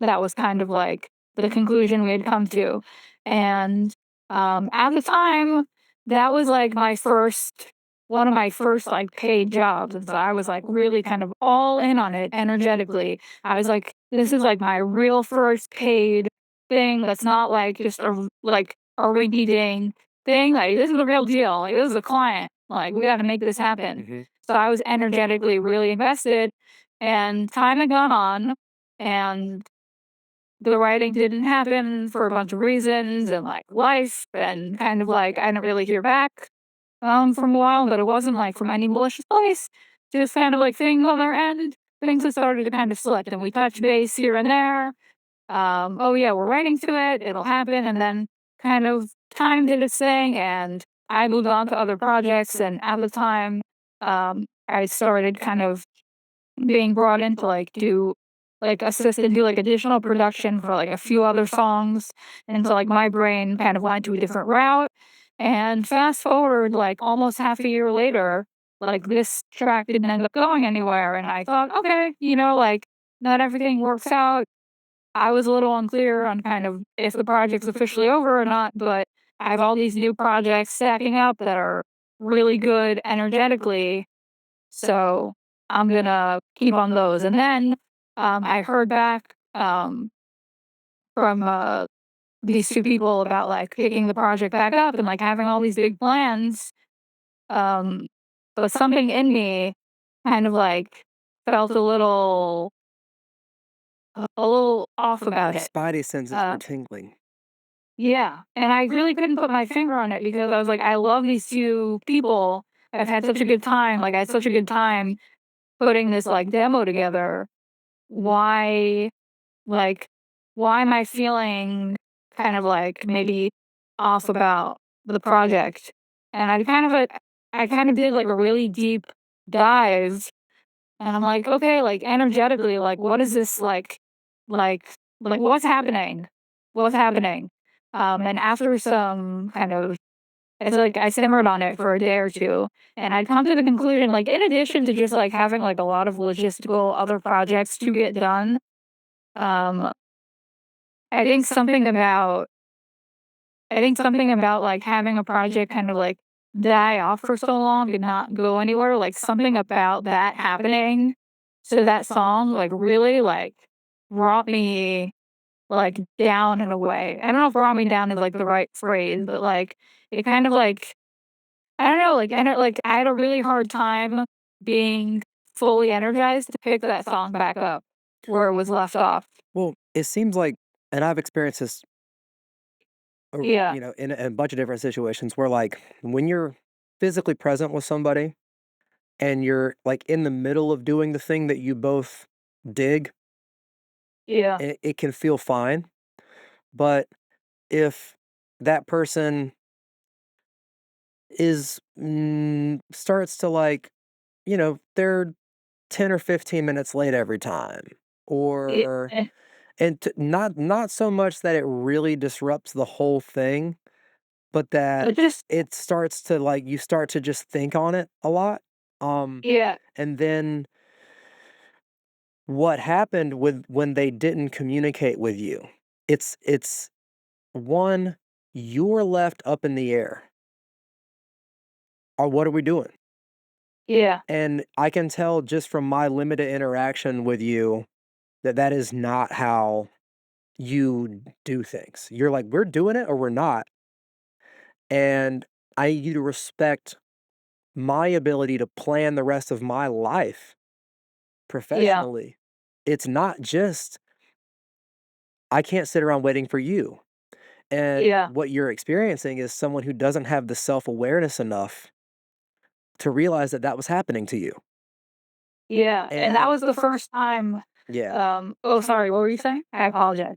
no, that's just it. Is when you realize that about someone that you've invested time in, you your a switch will flip in your brain and the valence of that interaction switches more negative. And even if they're pleasant to be around, and even if they're talented and it like works when you're there with them, it's the not knowing if they're going to execute is too much, Yeah, and it'll uh, overwhelm the positives. for sure, and I think that, like, this is true, like, in, like, all like, in any creative relationship, like, whether it's an artist coming to me as a producer or me working with, like, a different person on something. When we create something with someone, I'll use, like, my AirPods case as an example. We take, like, a piece of ourselves, of, like, our energy and, like, our vulnerability in a way, because like, creating is very, very vulnerable, and we kinda hand it to the other person. It's like, "Here, like, will you take care of this thing I'm giving you?" And it's really in their hands to do something with it, and when you feel like the interaction, like, the thing they did with it feels a little, that didn't feel great. Like, it does a thing that's really hard to switch off because what we're doing is such an emotional process. Whether, like, however technical, like, we make it seem, it's all about that, and that was the first situation where I had to learn how to walk away from a project, kind of, like, cut to the end of the story. It was my first time kind of having to, like you said, not just keep on following through because of the money, because of the convenience, because of what will they think about me? What will other people think about me when they're like, "Oh, Abby the producer, she jumped ship. She's a ship jumper." Yeah. So, like, all these scenarios go through your head, but like you said, you really have to, as a creative and also as someone, like, I would say for the most part, we're all freelancers or independents and like what we do, like, we also have our own businesses to run. Mm. So if your fuel is getting spent on a certain thing, then like other things just by default get neglected because we're one person, Yeah. not a team of people. So it's really about making those like hard executive business decisions. That's what I kind of think of them as. And it's a really hard thing to do. And I think that for anyone who may be watching this, that's like experiencing that first kind of like, what do I do in that situation? Like what are you trying to serve? Like, I think really kind of identify like like how can I serve other artists in the art if I'm grouchy and grumpy as hell? Mhm. Because these people have not emailed me back with notes in like 3 weeks. And Like really start to notice. Yeah. it's hard because you might really sincerely care about the art that is coming from it. Yeah. That's the other part of it, and it's Yeah. like when we were talking about the production stuff, it's like the reason that it's so stressful to mix is because 'cause you're solving artistic problems with technical solutions almost the entire time. It's very rare that you're like, "Well, the only what's gonna fix this is me throwing this phaser on it." Right? It's you Okay, we're gonna solve it. it's usually more difficult than that, and Yeah. so, the same thing with artist relations is you can care so much about what they have to say and their craft, but if they're if they're unable to do the basic things to continue the operation smoothly, sometimes you have to it's really tough because you have to sit there and go, "This great thing that could have existed is either not gonna exist or at the very least, it's not gonna exist because I was a part of it." Yeah. That's And also that's like heavier than, like, I bailed out on building this guy's gazebo in his backyard. You know what I'm yeah. saying? It's not it's like It you're working on things that could be a potentially part of your legacy as an artist yourself. yeah. That's a big thing It's like to walk away from. yeah, and it's like you kind of go through a grieving process because it's like the death of something that could have been. And it's a really hard call to make. And it's not something that like I don't have a clear cut answer for it. It's a really hard thing to navigate because also like you said, if the art can be so good and it is good, it's like there's so much like potential in this thing, but also like this is just like my perspective as a producer. I'm sure like everyone will have their own like take on it. It's like even if it is part of my legacy, like how will I feel about it knowing that I had to like choke it out of the person? Because it's like it can be on my catalog, but if I'm gonna look back at that project and be like and my memories will be, like, That's in a tough. session. Yeah. Like, I don't care how big it gets, like, if I look back and I'm like, "Well, I was a little grouchy because I wasn't communicated with. You weren't, like, that respectful of my time." And this isn't, like, about anyone particular, just kind of, like, in theory, and, like, I felt like in every moment I had to, like, force this thing out. It just is a really icky feeling because 'cause I've been there, like, in terms of trying to get, like, notes, whether it's, like, on a mix or, like, a revision and, like, things that aren't happening in, like, a regular, timely manner. It just I think it's better and, again, like, this is just my take. I think that, like, protecting your creative energy and your ability to serve artists and people and, like, be a friend. Like, you have to really evaluate in the moment, like, what's more important, this thing or kind of like the creative energy I have, and then make the call, make your executive business decision accordingly. Mhm. Yeah, hard call. So, we keep getting this is like, the conversation's great, so, like, I'm stoked with how this is going, but it's funny, we'll get, like, 2 more years into, like, your trajectory, and then just, like, talk about all this other stuff, which is fine. Should we cut to the safari? Is it Well, time? I wanna So, like, yeah, I mean, so you Yeah. you went through that program in high Yeah. school that was super immersive as far as, like, eh, learning the music industry and all the stuff. Um, how long have you been at Safari now? Like a year? Damn. At Safari, about a little over like 2 years, Okay. I believe, almost 2 years, something like that, in that range.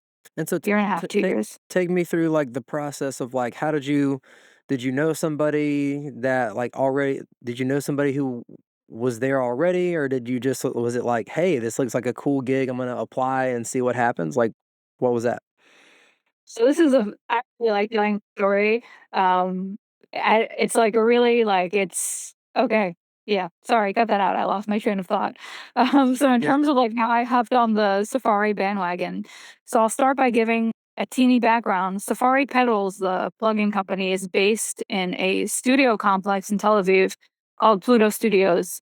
It's like the biggest like recording studio here. Has a bunch of like I think like 11 studios in it, and so Safari is based there. And in Pluto Studios, they also have an audio school where I was a student like 2 years ago.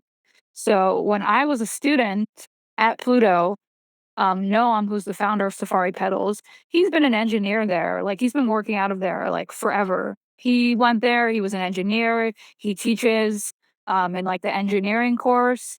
And so I had always seen him around. I didn't really know who he was or what he did, but he was there.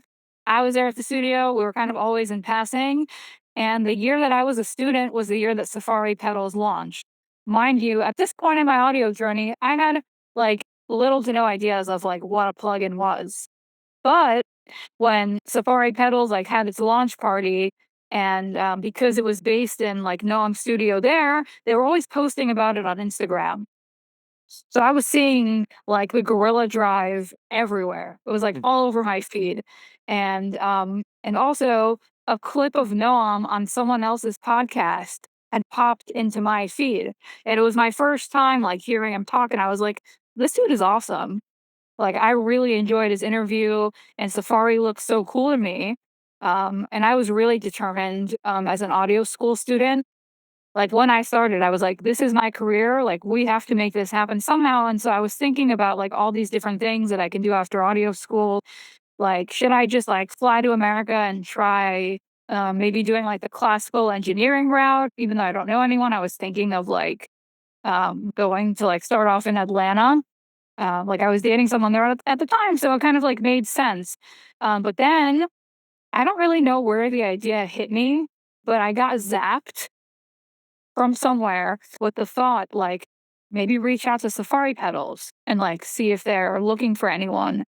And they're, like, right here, and you live here, so, like, it makes sense. And so I DM'd the Safari Instagram page, and I didn't know if Noam had more workers. I didn't really know who I was writing to, and I was like, "Hey, I'm Abby. Like, I'm a production student here at Pluto. I'm finishing in, like, a month or 2. I was wondering if you're looking for any workers." And he, like, hit me back right away. He was like, "Hey, Abby, what's up? Listen, I'm, like, a one-man operation right now. I just launched the company, but I would love to have a meeting with you, like, nonetheless, and, like, see, like, if I can help you out." He was super gracious to me, and we met at the studio, and we had, like, a really, like, lovely talk, and he gave me advice on, how to really kind of kick off as a producer, and advice, like, when it comes to freelancing and, like, getting into that whole world. And he said, "Listen, um, if I ever have a job for you, like, I'll have you in mind, and, like, I'll keep you in mind for that." And so I went out on my way. I finished, audio school in, like, June.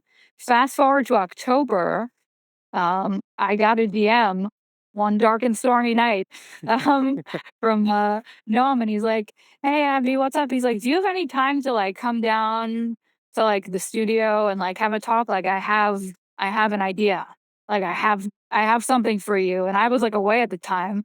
I was like, "Hey, like, I'm really excited to hear about it. Like, can we, like, talk about it more?" And he basically, like, over DM, like, pitched this idea that he had, like, an idea for, like, starting a podcast. And a podcast that was really centered around not like more mixed advice or more kind of like tips and tricks and unicorns, but more like kind of something from your perspective, like, you're just starting out, like, would you be willing to kind of host a podcast that just is, like, from Abby's world perspective? And I was like, "Hell yeah. Yeah, Let's do it." like Uh, a yeah. podcast that's like me getting to talk to producers and like ask questions.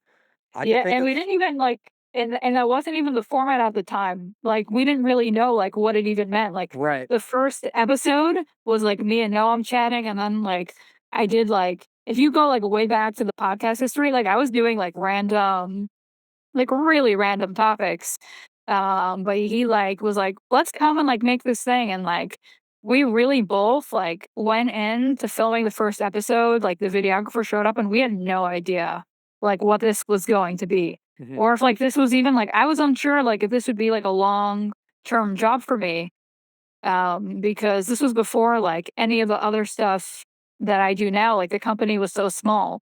Mhm. So, like, there was no need for, like, an A&R. So we filmed the first few episodes of the podcast, and we were kind of, like, in the swing of that, and that was, like, the only thing I was doing for really kind of, like, jump-started my real journey with Safari and kind of made us, I think, both realize, like, "Oh, like, Abby's here to stay." Um, it was Safari's first year at NAMM, and Sweet. I hopped on, like, the company bandwagon, like, right before Noam was about to head out to NAMM, and so, like, I wasn't in the situation where, like, I was gonna go with the company because I was just, like, new doing the podcast thing, and I was, like, talking to my drummer grandpa about it. I was like, "Oh, yeah, like, we're not filming in the next few weeks because Noam's going to NAMM." He's like, "What's NAMM?" 'Cause he wasn't really so in on, like, the NAMM thing, and I was like, "Oh, it's, like, this convention of, like, only the biggest everyone in music is gonna be at NAMM," and he's like, "You're going to NAMM." He's like, "I don't care what you have to do, we're getting you there." He's like, "Text your boss right now." He's like, "Open your phone, send him a message, ask if, we get you a ticket, if he can just, like, get you inside to NAMM." And and then I wrote to Norm and I was like, "Hey, like, if I somehow, like, drop ship myself to LA, like, would it be possible to, like, come with the company?" And he was like, "Uh, yeah." Nice. So, it was kind of like in that experience of, like, going to NAMM with Safari that I really kind of, like that really is, like, what kind of, like, jump started, everything, and it's been history since, That's and here I awesome. am now. Yeah, and you've been chatting with multiple, like Grammy nominated and Grammy award winning mixing engineers, and that's got to be kind of surreal. Like when like how like are you the one like reaching out to these people and like are you doing all of that like scheduling and stuff for the pod? Yeah. Like, in the beginning, the first few episodes, like, just because, like, it was my first like, this Safari Pedals job was I call it my first, like, big girl job. Mhm. Like, in general, like, when we started the podcast, because I had come right out of audio school, I didn't really have, like, basic work skills in terms of, like, knowing how to write, like, a really well-written email and, like, email culture. If you have any times, like, I didn't hit the reply all button and no had to be like, "Abby, reply all while we're on an email thread with other people so you don't forget them." So he was more involved in, like, the beginning episodes, Mhm. but then we kind of got to a point, I would say, like, by episode, like, 20 something, he was like, "Go do what you want. Send me the episodes when they're done. Like, I trust you to handle those things." So, Nice. ever since, it's kind of been, like, just, um my thing in terms of, like, making the call of, like, who comes on the show and reaching out and all that stuff. Mhm. Do you feel like that experience of getting to go to NAMM kinda like solidified your position in the company a bit? Like, did that kinda show him that you were invested? Like, you were like, "No, I'll find a way to get there.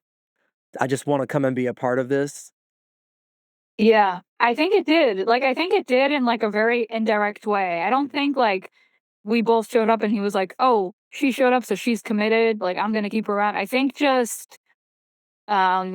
it was just an opportunity for me to just do my thing and like I'm like and just like be a team player and like it sounds like cheesy, but I really just love like being around people, like being a friend, like being useful, helping out. And so I was also really happy because I also got to like help in like a bit of a different way that I think just like helped tie everything together because like I grew up in the US. So I had like a much kind of like I had like a good understanding of like how things work Mhm. in the States, and so I was able to just, like, be useful in terms of ideas, like, "Guys, like, this is what they sell at Target, this is what they don't sell at Target, like, we need this for the booth, we should probably hit up, like, Walmart," like, really basic, Oh, like, so just silly yeah, so just, like, yeah, you were kinda like the cultural liaison for the company, yeah. like, I was like, "Mm, "Guys, like" I'll help you guys yeah, navigate this whole, yeah, these yeah, I Americans." was like, "These are things that, like, we can't say, things we can't" you know what I mean? Like, there's a different, like, culture, like, for example, like, something here, like Like, here, like, rules are, like, optional. Like, when it comes to, like, events, like, things are, like I said, kinda, like, flying by the seat of your pants, but, like, at NAMM, like, "Guys, we gotta get, like, a pass to, like, bring this in. Like, do we have all the permission thingies?" I'm like, "This is random, but, like, this is how it's done here." So, it was just an opportunity for me to, I think, show that, like, not only do I wanna be here, but, like, I also just, like, enjoy being, like, friendly and useful You took and, like, I initiative. have a car to help out, so, like, I'll fricking drive those folding chairs wherever you need them. So, Mhm. I do think it just, like, helped in the end. Yeah, that's what's I've never been to NAMM. I worked for a small, like, music store chain, so, like, the boss and, like, one of the other managers always got to go, but I never like, they always said it was so much fun. It looks like it would be a blast. Yeah, I think after 2 NAMMs, I think that everyone should at least go once, like, every musician, you should at least have 1 NAMM because, like, the 2nd year like, it really depends, like, what your purpose is, like, if you're going, like, for the gear to just, like, see cool shit, like I wouldn't say, like, I would come back every year. Like, I would do maybe, like, a 1 in 5 or just, like, a one-time NAMM, but, like, I think for networking and just, like, coming and connecting and hanging with people, I would definitely be, like, pro NAMM, like, all the way in that sense because it's not really about the event. It's about the fact that you just get to, like, kick it with all these cool people, and it's, like, designated hangout time for the whole music industry. Yeah, like, Stevie Wonder's just walking around. Yeah, Like like Stevie's there, and, like, if you're, like, into the pro audio thing, like, this is your chance to just meet the people that you probably wanna talk to, like, they're probably walking around somewhere, and it's, and like, in the your YouTube chance space, right? yeah, Yeah. like, everyone's there, so, like, whoever you wanna hang with, you can just come in, like, such a friend, not fan way, Mhm. and, like, that's what's so cool about it, so it's, like, a very low pressure way to just, like, connect with the industry, so I would say definitely at least 1 NAB for everyone. Yeah, I'm I'm gonna have for to it. figure that out. I'm gonna have to figure that out, man. That's cool. So what do you, I you told me when we were talking, last week about, like, you're excited about some projects that you're working on producing right now. So, like, tell me what's going on, like, right now. What are you in the middle of? Ooh, so I think the project that I'm most excited for now this is actually funny because I also met him through the Safari Pedal show. Guitarist and, producer Camilo Valandia, who is awesome. Shout out to him. He's a really, really talented, guitarist, producer. He's I've been really fortunate to have him bring me on to some productions he's been working on. And like the songs aren't out yet, but those are like songs that I'm really, really excited for. Nice. Um, like I did some vocal production and some drum programming on those songs. So those have been like two really like big ones for me. Um, so those are ones I'm really excited for. I'm also just starting to work with a really amazing artist, Indigo Hush from California. And so we're kind of looking to start a musical journey together in terms of like producer artist. Nice. So that's something that I'm really, really looking forward to. Just because he's like again, it all goes back to like relationships. He's just like such a awesome like dude to just like work with and be around, and like on top of that, like he's an awesome musician. So that's something that's in the works.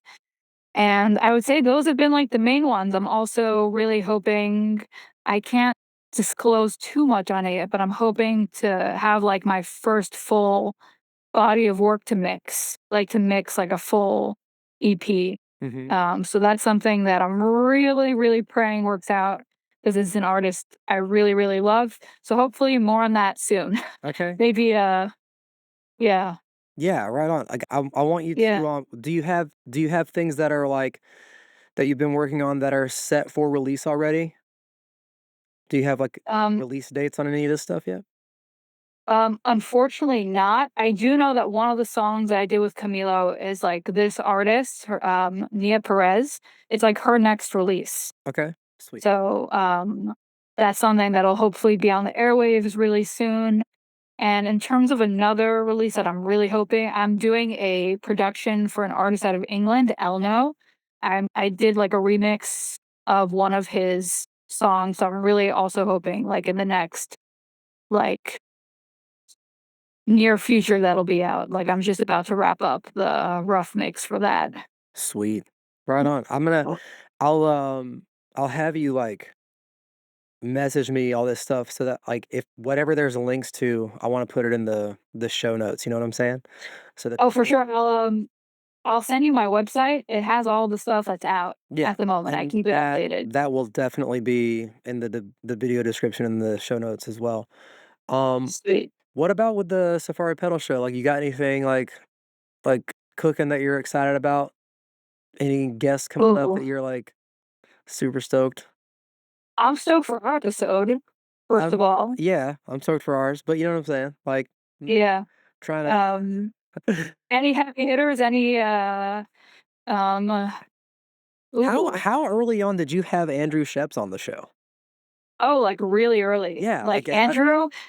Here's a funny story on the Andrew Scheps episode. When I was an audio school student and I had like discovered Mix with the Masters, mhm, I literally told my mom, I said, just like watching like a few of Andrew's clips, I'm like, me and Andrew Scheps would get along so well because he's so funny. Like, I'm like, wow, we have the same humor. Like, mhm. we will get along. And then fast forward to now, I'm like, this is how I had him on so early. He came to the booth and like we sat, and I'm like, really forgot like how our conversation started. But then he was like, Abby, can I like tell you an offensive joke? I was like, you can absolutely tell me an offensive joke. I'm all ears, like, and we just like hit it off like via the offensive joke. And so like that's how I was able to have him on so early. Nice. Because I wasn't sure if he would like if he was gonna be keen.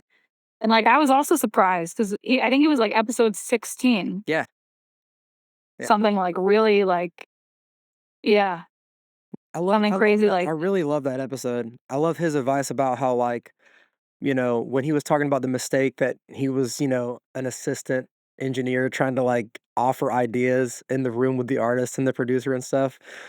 And I love that fortunately for him, the producer was like a decent human being and just took him aside and yeah, was like, "Hey, bud, don't do that. Like, pump the like brakes. yeah, You have an idea. it could have Maybe you tell me, and then maybe yeah, I will tell the rest of the room, but, like, that's not yeah, your job." yeah, but it shows you that everyone's like been on their journey, like Mhm. just because like you know what I mean? Like it's very easy, especially now on like Instagram averse to just like look at someone like whether it's Andrew or like Leslie or like Leslie Brathwaite or like Jeff Ellis and be like, well, this person like has all the answers because they're mixing all the hot records.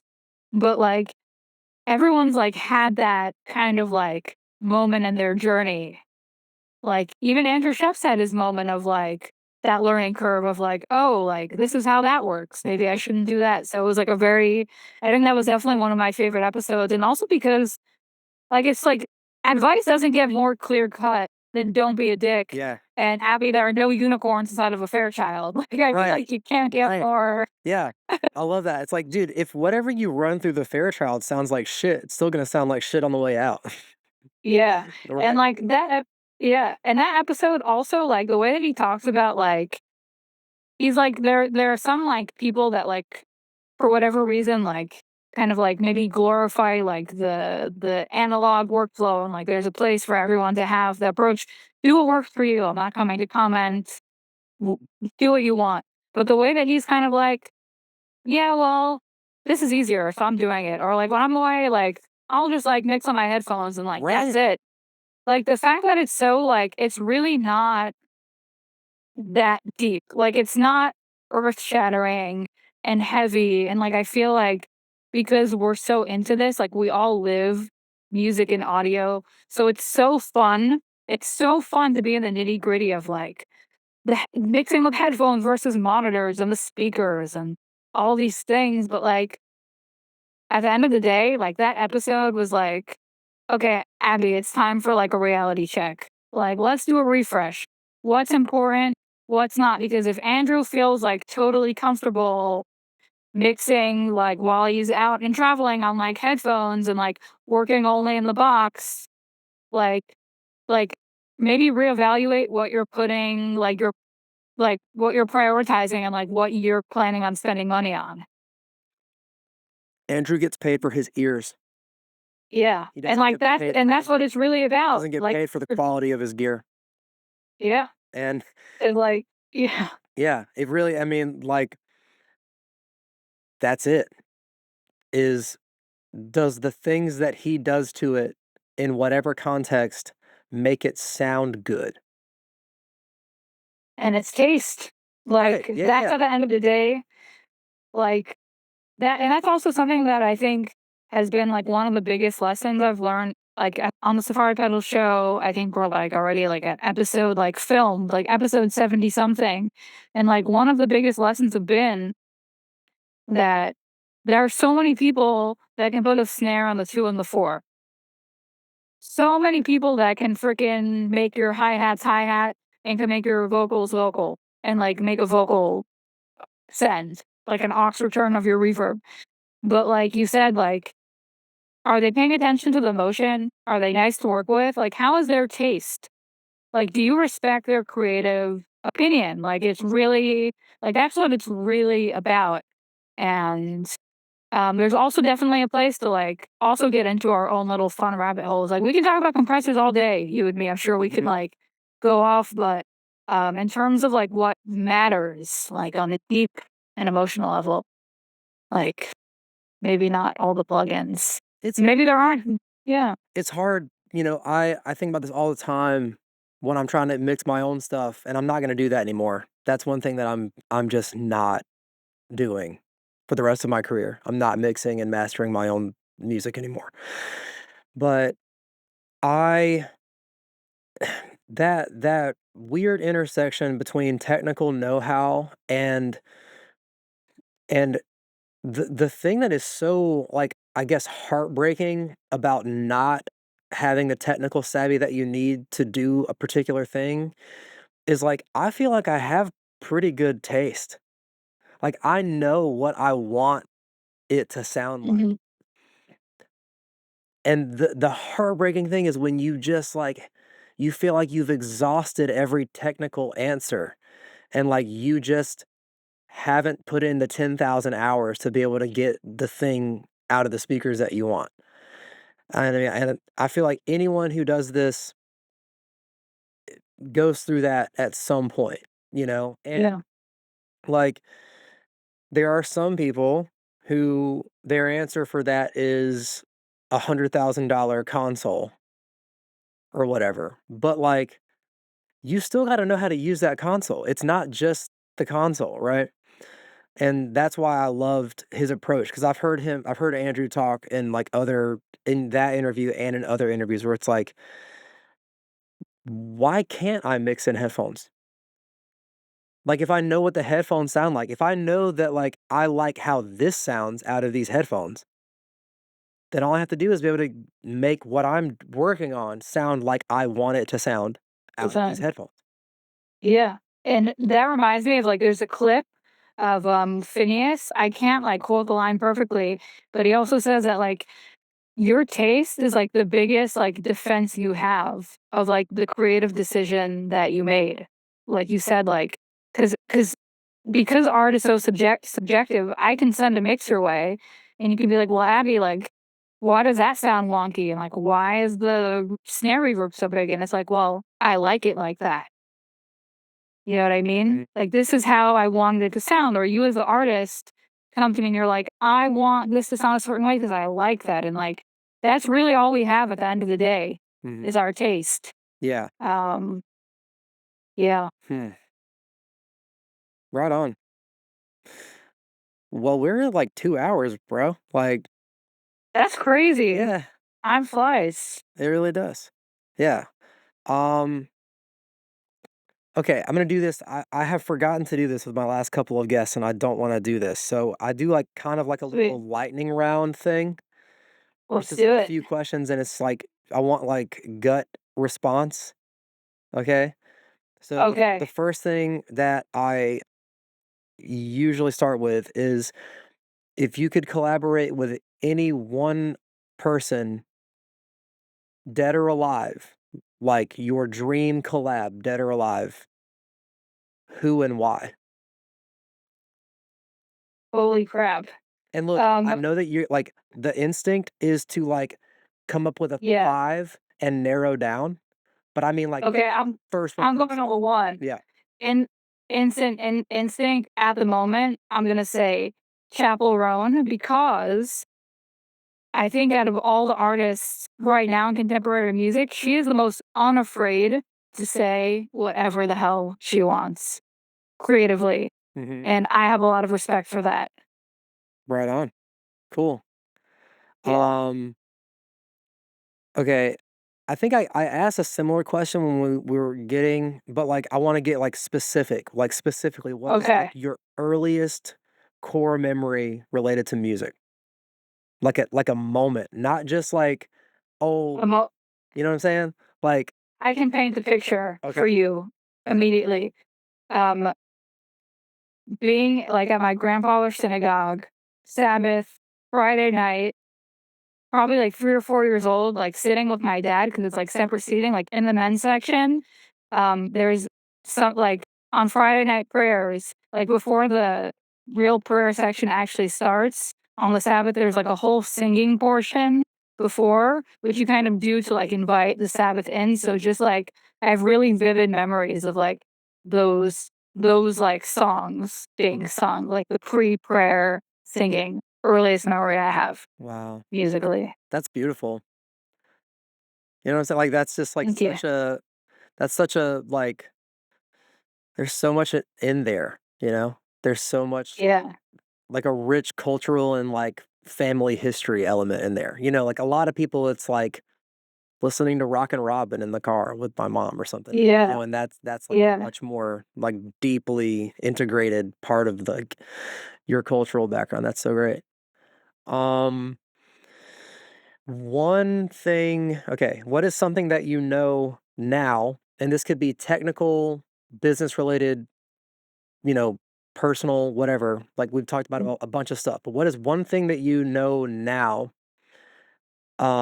that you desperately wish you could go back and tell yourself and, you know, you're a relatively young person, but, like, at the Yeah. beginning of your career? Like, what's something that you've learned over the Ooh. last few years that you'd be like, "Okay, if I could have gone back and told myself this thing, things would have been smoother." Ooh. I think what I would have told myself starting out now is that the best thing that you can do for yourself is to learn to live like and this is also like an analogy that Andrew like gave on the podcast, like kind of like go into the deep end to the point where you're kind of like forced to really have to swim, but you can still see the shore.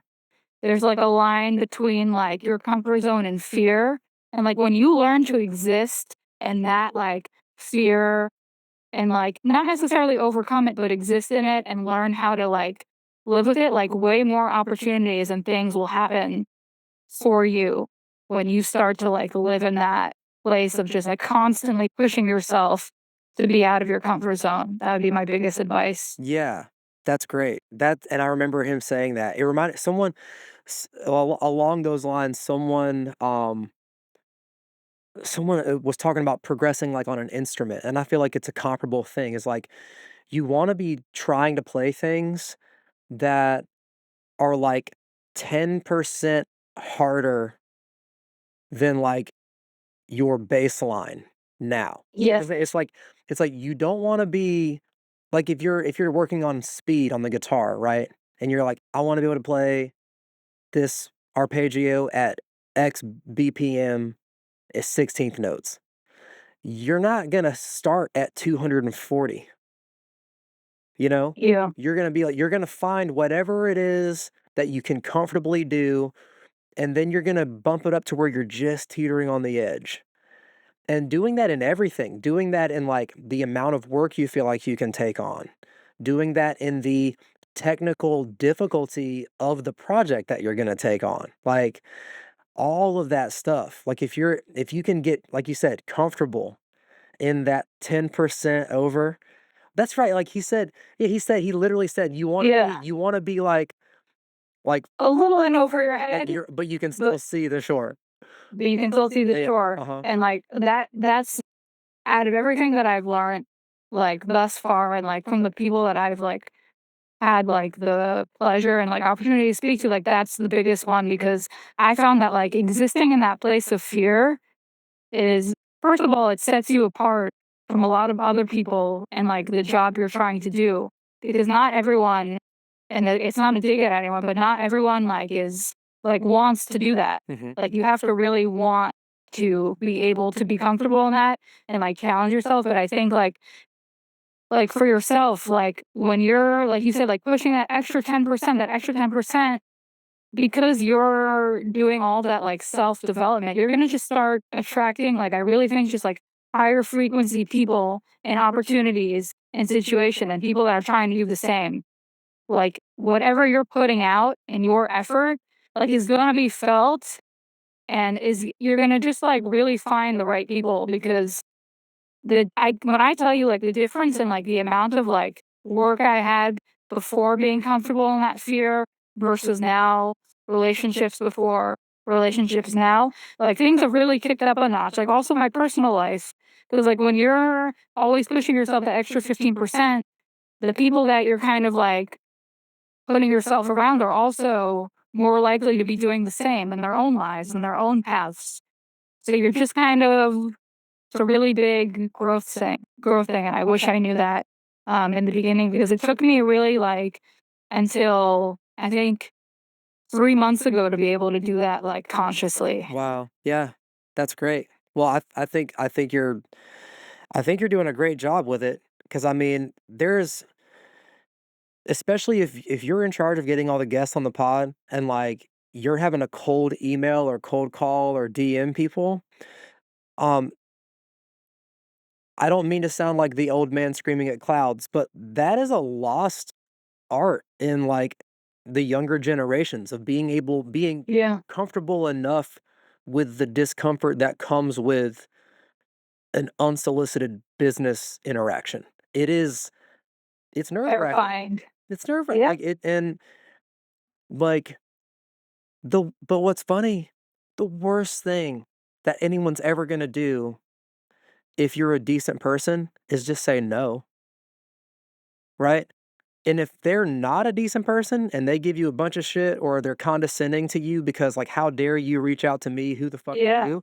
Then you didn't wanna talk to that person You anyway. yeah, then you probably shouldn't be, like, mixing the record, and Yeah. also, like you said, like but also, like, I wanna challenge that thought, like, what if they say yes? What if you reach out to this person you wanna work with, and they're like, "Right on." Yeah. Like, "Let's book a call." And at the end of the day, like, yeah, like, it's such a like, music in general, like, I feel like on a lot of, like, content platforms, it's kind of, like, always spoken about, like, how competitive it is, and it's, like, oversaturated, and, like you said, it's, like, a lost art, like, I'm surprised that most people, like, even just, like, speaking to, like, my other producer friends, I'm like, "How much, like, cold outreach do you do?" So, like, artists, engineers, people you wanna collaborate with, and they're like, "None."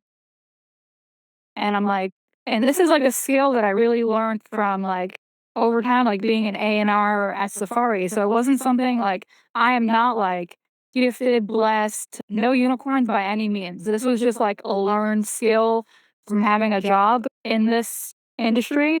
It's like, you'd be surprised how many people are not doing outreach, and, like, the people you think that are, like, big doing outreach are not doing outreach at the amount that you might think they are. Mhm. Like, you really have nothing to lose. Yeah. Um, yeah, There's it's a also skill worth developing. what's funny too is, someone I saw this somewhere, and it's very true. On the opposite side of that, there's someone less qualified than you are, getting paid more than you are to do a job that you want.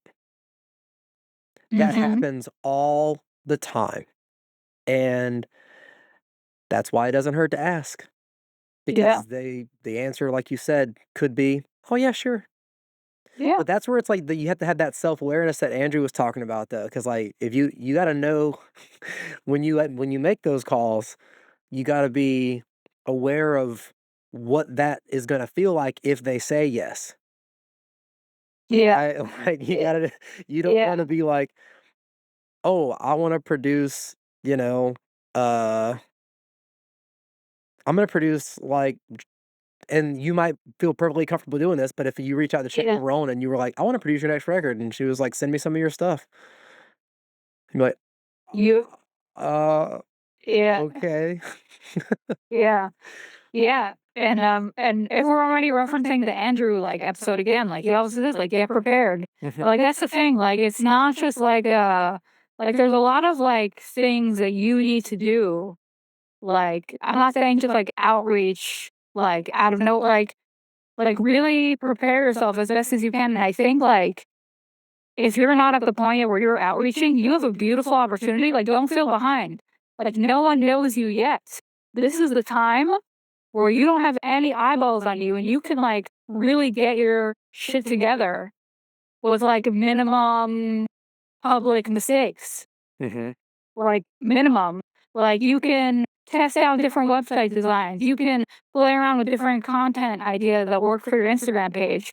Like, you can try all these different branding things. So when it is time to outreach, well, let's say if I hit you up and I'm like, T Davis, like, I want to produce your next record, and you look at my page and you're like, oh, like, she's put together. She has a website. She has a catalog I can find. She has like 1 to 2 videos of her talking so I can see like what this personality even is from the jump.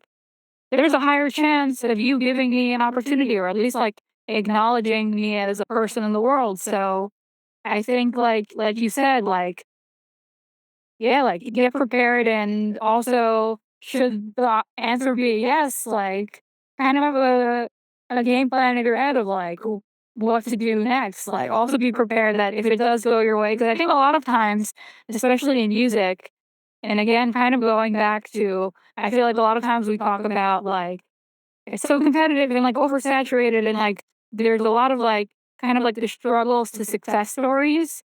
Like, what happens to you if, like, something works out really fast?